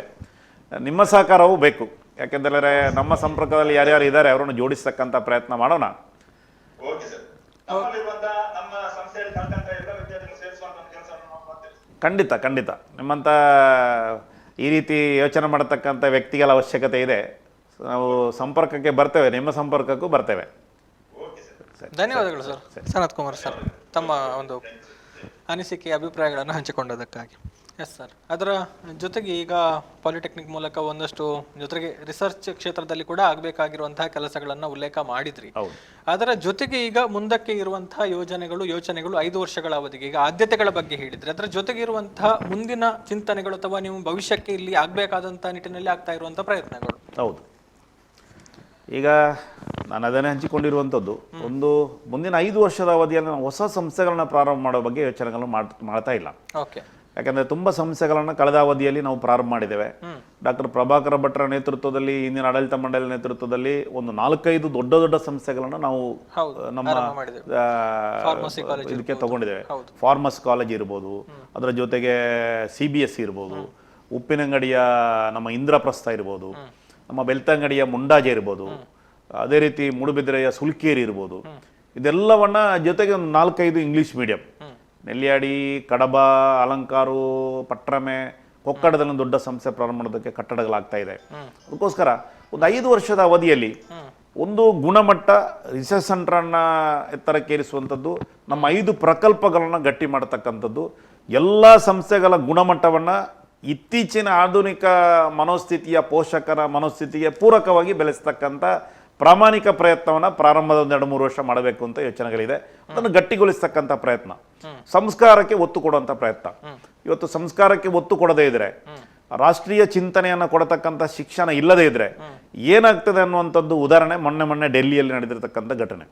ಯಾವುದೋ ಸರ್ಕಾರದ ವಿರುದ್ಧ ಪ್ರತಿಭಟನೆ ಅರ್ಹತೆ ಇದೆ ವಿದ್ಯಾರ್ಥಿಗಳಿಗೆ, ಪ್ರತಿಭಟನೆ ಮಾಡಬೇಕು, ಅದರ ಬಗ್ಗೆ ತಕರಾರಲ್ಲ. ಆದರೆ ಪ್ರತಿಭಟನೆಯ ಶೈಲಿ ಮತ್ತು ಪ್ರತಿಭಟನೆಯ ಉದ್ದೇಶ, ಆ ಪ್ರತಿಭಟನೆಯಲ್ಲಿ ಯಾರ್ಯಾರೋ ದೇಶದ್ರೋಹಿಗಳು ಒಳಗಡೆ ಬಂದು ವಿದ್ಯಾರ್ಥಿಗಳ ಹೋರಾಟವನ್ನು ದಿಕ್ಕು ತಪ್ಪಿಸ್ತಕ್ಕಂಥದ್ದು, ಯಾರು ನೀಟ್ನ ಬಗ್ಗೆ ಪ್ರಶ್ನೆ ಪತ್ರಿಕೆ ಹೋರಾಟವನ್ನು ಮಾಡ್ತಾ ಇದ್ದಾರೆ, ಆ ಹೋರಾಟದಲ್ಲಿ ಪಾಕಿಸ್ತಾನಿಗೆ ಜಿಂದಾಬಾದ್ ಅಥವಾ ಈ ದೇಶದ ಗೌರವಾನ್ವಿತ ಪ್ರಧಾನಿಯ ತಾಯಿಯ ಬಗ್ಗೆ ಕೆಟ್ಟದಾಗಿ ಮಾತಾಡುವಂಥದ್ದು, ಇಲ್ಲಿ ಈ ದೇಶದಲ್ಲಿರ್ತಕ್ಕಂಥ ಸಮಾಜದ ಬಗ್ಗೆ ಕೆಟ್ಟದಾಗಿ ಮಾಡ್ತಾ ಇರುವಂಥದ್ದು, ಈ ದಿಕ್ಕಿನ ಕಡೆಗೆ ಯುವ ಸಮುದಾಯ ಹೋಗಬಾರ್ದು ಅನ್ನೋ ಕಾರಣಕ್ಕೋಸ್ಕರ ಅವರಿಗೆ ಸಂಸ್ಕಾರ ಕೊಡುವಂಥದ್ದು, ಅವರಿಗೆ ಈ ರೀತಿಯ ಬೇರೆ ಬೇರೆ ರೀತಿಯ ಮಾರ್ಗದರ್ಶನ ಕೊಡುವಂಥದ್ದು, ಆ ವಿದ್ಯಾರ್ಥಿಗಳನ್ನ ಆಸ್ತಿಯಾಗಿ ರೂಪಿಸ್ತಕ್ಕಂಥ ಪ್ರಯತ್ನಕ್ಕೆ ಒತ್ತು ಕೊಡುವಂಥ ಪ್ರಯತ್ನವನ್ನು ನಾವು ಗಟ್ಟಿಗೊಳಿಸ್ತಕ್ಕಂಥ ಪ್ರಯತ್ನವನ್ನು ಮಾಡಬೇಕು ಅನ್ನೋ ಒಂದು ಕನಸಿದೆ. ಓಕೆ, ಅದು ಯೋಜನೆಗಳು ಅನ್ನುವಂಥದ್ದು. ಅದರ ಜೊತೆಗೆ ಬಹುಶಃ ಕಾರ್ಯಕ್ರಮವನ್ನು ಮುಗಿಸುವಂಥ ಒಂದು ಹಂತದಲ್ಲಿ ಒಂದು ಅಧ್ಯಕ್ಷರ ನೆಲೆಯಲ್ಲಿ ವಿದ್ಯಾರ್ಥಿಗಳಿಗಾಗಿರ್ಬೋದು, ಪೋಷಕರಿಗಾಗಿರ್ಬೋದು, ಸಮಾಜಕ್ಕಾಗಿರ್ಬೋದು ಏನು ಸಂದೇಶವನ್ನು ಕೊಡೋದಕ್ಕೆ ಅಥವಾ ಕಿವಿ ಮಾತನ್ನು ಹೇಳೋದಕ್ಕೆ ಇಷ್ಟಪಡ್ತೀರಿ ಅಂತ? ನಾನು ವಿಶೇಷವಾಗಿ ಒಬ್ಬ ಸಾಮಾನ್ಯ ಕಾರ್ಯಕರ್ತ, ರಾಷ್ಟ್ರೀಯ ಸ್ವಯಂ ಸೇವಕ ಸಂಘದ ಸಾಮಾನ್ಯ ಕಾರ್ಯಕರ್ತ, ಇವತ್ತು ಸಮಾಜದಲ್ಲಿ ವಿನಂತಿಯನ್ನು ಮಾಡ್ಕೊಳ್ಳೋದು ಬಿಟ್ಟರೆ ಇದು ಜವಾಬ್ದಾರಿ ಅಲ್ಲ, ಇದು ಹುದ್ದೆ ಅಲ್ಲ. ಇದು ವಿವೇಕಾನಂದದ ವಿದ್ಯಾವರ್ಧಕ ಸಂಘದ ಅಧ್ಯಕ್ಷನಾಗಿ ಜವಾಬ್ದಾರಿಯ ನೆಲೆಯಲ್ಲಿ ವಿದ್ಯಾರ್ಥಿಗಳಲ್ಲಿ ವಿನಂತಿ, ತಾವು ಶಿಕ್ಷಣ ಸಂಸ್ಥೆಯಲ್ಲಿ ಇವತ್ತು ವಿದ್ಯಾರ್ಜನೆ ಮಾಡ್ತಾ ಇದ್ದೀರಿ, ರಾಷ್ಟ್ರೀಯ ಚಿಂತನೆಯನ್ನು ಮೈಗೂಡಿಸಿಕೊಂಡು ಸಮಾಜಮುಖಿ ವ್ಯಕ್ತಿಗಳಾಗಿ ರೂಪುಗೊಳ್ಳುವುದಕ್ಕೆ ಏನೇನು ನಮ್ಮ ಸಂಸ್ಥೆಯಲ್ಲಿ ಸಿಗ್ತಾ ಇದೆ ಅದನ್ನು ಸದುಪಯೋಗ ಮಾಡ್ಕೊಳ್ಳಿ, ಹಿರಿಯರ ಮಾರ್ಗದರ್ಶನ ತಗೊಳ್ಳಿ. ಅತ್ಯಂತ ಉತ್ತಮ ರೀತಿಯ ಶಿಕ್ಷಣ ಸಂಸ್ಥೆಯಲ್ಲಿ ಶಿಕ್ಷಣವನ್ನು ಕೊಡ್ತಾ ಇದ್ದೇವೆ. ಪೂರ್ಣ ಪ್ರಮಾಣದಲ್ಲಿ ತಗೊಂಡು ವಿದ್ಯಾರ್ಥಿ ದಿಶೆಯಲ್ಲೇ ನಾಯಕತ್ವ ಗುಣಗಳನ್ನು ಬೆಳೆಸಿಕೊಂಡು ಸಮಾಜಮುಖಿ ವ್ಯಕ್ತಿಗಳಾಗಿ ರೂಪುಗೊಳ್ಳಿ.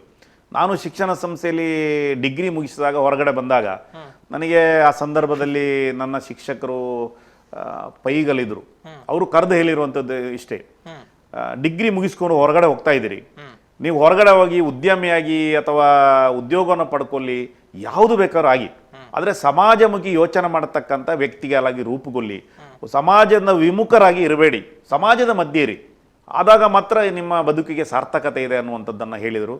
ಆ ಪ್ರಕಾರ ನಾನು ಸಮಾಜಮುಖಿ ಕೆಲಸ ಕಾರ್ಯವನ್ನು ಪ್ರಾರಂಭ ಮಾಡಿದ್ದೇನೆ. ಅದೇ ರೀತಿ ನನ್ನ ವಿದ್ಯಾರ್ಥಿ ಸಮುದಾಯಕ್ಕೆ ಚಟುವಟಿಕೆಗಳನ್ನು ಮಾಡಿ, ಚಟುವಟಿಕೆ ಮಧ್ಯೆ ಯಾವುದೋ ಒಂದು ಆಮಿಷಕ್ಕೆ ಬಲಿ ಬೀಳದೆ ತನ್ನ ಬಾಲ್ಯದ ದಿನಗಳಲ್ಲಿ ಸಮಾಜಮುಖಿ ಚಿಂತನೆಯನ್ನು ರೂಪಿಸ್ತಕ್ಕಂಥ ವ್ಯಕ್ತಿಗಳಾಗಿ ಅನ್ನುವಂಥದ್ದು ನನ್ನ ಕಲಕಲೆಯ ವಿನಂತಿ. ಸಮಾಜದಲ್ಲಿಯೂ ವಿನಂತಿ. ಪುತ್ತೂರು ದಕ್ಷಿಣ ಕನ್ನಡ ಜಿಲ್ಲೆ ಒಂದು ರೀತಿಯಲ್ಲಿ ದೇಶಕ್ಕೆ ದಿಕ್ಕು ಕೊಡತಕ್ಕಂಥ ಸಂಸ್ಕಾರ ಇರತಕ್ಕಂಥ ಜಿಲ್ಲೆ. ಶಿಕ್ಷಣ ಕ್ಷೇತ್ರದಲ್ಲಿ ದಕ್ಷಿಣ ಕನ್ನಡ ಜಿಲ್ಲೆ ಮೇಲ್ಪಂಕ್ತಿಯಾಗಿದೆ. ಈ ಜಿಲ್ಲೆಯಲ್ಲಿ ತಮ್ಮ ವಿದ್ಯಾರ್ಥಿಗಳನ್ನು ಶಿಕ್ಷಣ ಸಂಸ್ಥೆಗಳಿಗೆ ಕಲಿಸಿಕೊಡ್ತಾ ಇದ್ದೀರಿ, ದೊಡ್ಡ ವಿಶ್ವಾಸವನ್ನು ಇಟ್ಟುಕೊಂಡು ಕಲಿಸಿಕೊಡ್ತಾ ಇದ್ದೀರಿ. ನಿಮ್ಮ ಮಗುವನ್ನು ಆಸ್ತಿಯಾಗಿ ರೂಪಿಸ್ತಕ್ಕಂಥ ಪ್ರಯತ್ನವನ್ನು ವಿವೇಕಾನಂದ ವಿದ್ಯಾವರ್ಧಕ ಸಂಘ ಮಾಡ್ತಾ ಇದೆ, ನಮ್ಮ ಎಲ್ಲ ಸಂಸ್ಥೆಗಳ ಮೂಲಕ ಮಾಡ್ತಾ ಇದೆ. ನಿರಂತರ ಸಹಕಾರ ಕೊಡಿ. ಪುತ್ತೂರಿನ ಮಹಾಜನತೆಯಲ್ಲಿ ನಾನು ವಿನಂತಿ ಇಷ್ಟೇ, ನಿಮ್ಮ ಮಕ್ಕಳನ್ನು ವಿದ್ಯಾಸಂಸ್ಥೆಗೆ ಕಲಿಸ್ತಕ್ಕಂಥ, ನಮ್ಮ ವಿದ್ಯಾಸಂಸ್ಥೆಗೆ ಕಲಿಸ್ತಕ್ಕಂಥ ಪ್ರಯತ್ನವನ್ನು ಮಾಡಿ. ಈ ಮೂಲಕ ತಮ್ಮೆಲ್ಲರಲ್ಲಿ ಕಲಕಲೆ ವಿನಂತಿ, ವಿವೇಕಾನಂದದ ವಿದ್ಯಾಸಂಸ್ಥೆಗೆ ತಾವು ವಿದ್ಯಾರ್ಥಿಗಳನ್ನು ಕಲಿಸಿಕೊಡುವಂಥದ್ದು ಒಂದು ರೀತಿಯ ವಿವೇಕಾನಂದ ವಿದ್ಯಾವರ್ಧಕ ಸಂಘಕ್ಕೆ ತಮ್ಮ ಸಹಕಾರ. ಅದು ಆರ್ಥಿಕ ಸಹಕಾರ ಮಾತ್ರ ಅಲ್ಲ, ವಿದ್ಯಾರ್ಥಿಗಳನ್ನು ಕಲಿಸಿಕೊಡುವಂಥದ್ದು ತಮ್ಮ ಸಹಕಾರ. ಇದು ರಾಷ್ಟ್ರ ಕಟ್ಟುವ ಕಾರ್ಯ. ರಾಷ್ಟ್ರ ಕಟ್ಟುವ ಕಾರ್ಯದಲ್ಲಿ ಈ ಮೂಲಕ ತಾವು ಪಾಲ್ಗೊಳ್ಳಿ ಅನ್ನುವಂಥ ಕಲಕಲೆಯ ವಿನಂತಿಯನ್ನು ಪುತ್ತೂರಿನ ಸಮಾಜಕ್ಕೆ, ಬಂಧುಗಳಿಗೆ ಈ ಮಾಧ್ಯಮದ ಮೂಲಕ, ಅದರಲ್ಲೂ ವಿಶೇಷವಾಗಿ ಸುದ್ದಿ ಮಾಧ್ಯಮದವರು ಒಂದು ಅವಕಾಶವನ್ನು ಕೊಟ್ಟಿದ್ದಾರೆ. ನಿಮಗೂ ಅಭಿನಂದನೆ ಸಲ್ಲಿಸಿಕೊಂಡು ಇಡೀ ಸಮಾಜಕ್ಕೆ ಪ್ರಾರ್ಥನೆಯನ್ನು ಮಾಡ್ಕೊಳ್ತಾ ಇದ್ದೇನೆ. ಓಕೆ, ಧನ್ಯವಾದಗಳು ಸರ್. ಇಷ್ಟು ಹೊತ್ತು ತಮ್ಮ ವಿಚಾರಗಳನ್ನು ಬಗ್ಗೆ ನಮ್ಮ ಜೊತೆಗೆ ಮುಕ್ತವಾಗಿ ಹಂಚಿಕೊಂಡ್ರಿ. ಜೊತೆಗೆ ತಮ್ಮ ಮುಂದಿನ ಯೋಜನೆಗಳ ಬಗ್ಗೆ ಕೂಡ ಹೇಳಿದ್ದೀರಿ. ತಾವು ಅಂದುಕೊಂಡಿರುವಂತಹ ಕೆಲಸಗಳು, ಮಾಡಬೇಕಂತ ಅಂದುಕೊಂಡಿರುವಂತಹ ಯೋಜನೆಗಳೆಲ್ಲವೂ ಕೂಡ ಯಶಸ್ವಿಯಾಗಲಿ. ಆ ಮೂಲಕ ವಿವೇಕಾನಂದ ವಿದ್ಯಾವರ್ಧಕ ಸಂಘ ಇನ್ನೊಂದಷ್ಟು ಎತ್ತರಕ್ಕೆ ಇರಲಿ, ನಮ್ಮ ಪುತ್ತೂರಿನ ಕೀರ್ತಿ ಪತಾಕೆ ವಿಶ್ವದೆತ್ತರಕ್ಕೆ ಇರಲಿ ಅನ್ನುವಂಥ ಒಂದು ಹಾರೈಕೆಯೊಂದಿಗೆ ಮತ್ತೊಮ್ಮೆ ಧನ್ಯವಾದಗಳನ್ನು ಅರ್ಪಿಸುತ್ತೇನೆ. ಕೃತಜ್ಞತೆಗಳು. ಎಸ್, ಇದು ವಿವೇಕಾನಂದ ವಿದ್ಯಾವರ್ಧಕ ಸಂಘದ ನೂತನ ಸಾರಥಿ ಕೃಷ್ಣಕುಮಾರ್ ಶೆಟ್ಟಿ ಕಡಬ ಅವರು ನಮ್ಮ ಜೊತೆಗೆ ಹಂಚಿಕೊಂಡಿರುವಂತಹ ವಿಚಾರಗಳು. ಬಹಳಷ್ಟು ವಿಚಾರಗಳನ್ನು ಹಂಚಿಕೊಂಡಿದ್ದಾರೆ, ಜೊತೆಗೆ ಒಂದಷ್ಟು ವಿನಂತಿಗಳನ್ನು ಕೂಡ ಮಾಡಿಕೊಂಡಿದ್ದಾರೆ. ಅವರ ಎಲ್ಲ ಕನಸು, ಆಸೆ, ಆಕಾಂಕ್ಷೆ, ನಿರೀಕ್ಷೆಗಳೆಲ್ಲವೂ ಕೂಡ ಈಡೇರಲಿ ಅನ್ನುವಂತಹ ಒಂದು ಹಾರೈಕೆಯೊಂದಿಗೆ ಇದಾಗಿತ್ತು ಈ ಹೊತ್ತಿನ ವಿಶೇಷ. ಮುಂದಿನ ಕಾರ್ಯಕ್ರಮದ ಜೊತೆಗೆ ಮತ್ತೆ ನಿಮ್ಮ ಮುಂದೆ ಬರ್ತೀವಿ ಅನ್ನುವಂಥದ್ದನ್ನು ಹೇಳ್ತಾ, ನಿರಂತರ ಸುದ್ದಿ, ಮಾಹಿತಿ, ಮನೋರಂಜನೆಗಾಗಿ ನೋಡ್ತಾ ಇರಿ ಸುದ್ದಿ ನ್ಯೂಸ್ ಪುತ್ತೂರು. ನಮಸ್ಕಾರ. ಸುದ್ದಿ ಚಾನಲ್, ಕ್ಷಣ ಕ್ಷಣದ ಸುದ್ದಿಗಾಗಿ. ಅತ್ತೆ, ಇದು ನನ್ನ ಬರ್ಡೇ ಗಿಫ್ಟ್. ಇದೆಲ್ಲ ಜೀವನದಲ್ಲಿ ನನಗೋಸ್ಕರ ತಗೊಂಡ್ಬಂದಿದ್ದಾರೆ. ನಿನ್ ಮೇಲೆ ತುಂಬಾ ಚೆನ್ನಾಗಿ ಕಾಣುತ್ತೆ.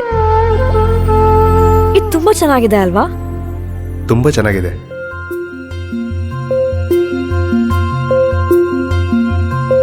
It will look really good on you. Amma? Huh?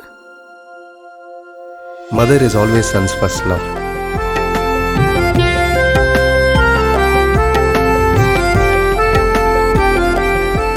ಪ್ರತಿ ಪೀಳಿಗೆಯ ಪ್ರೀತಿಯ ಮಳಿಗೆ, GL ಆಚಾರ್ಯ ಜುವೆಲ್ಲರ್ಸ್.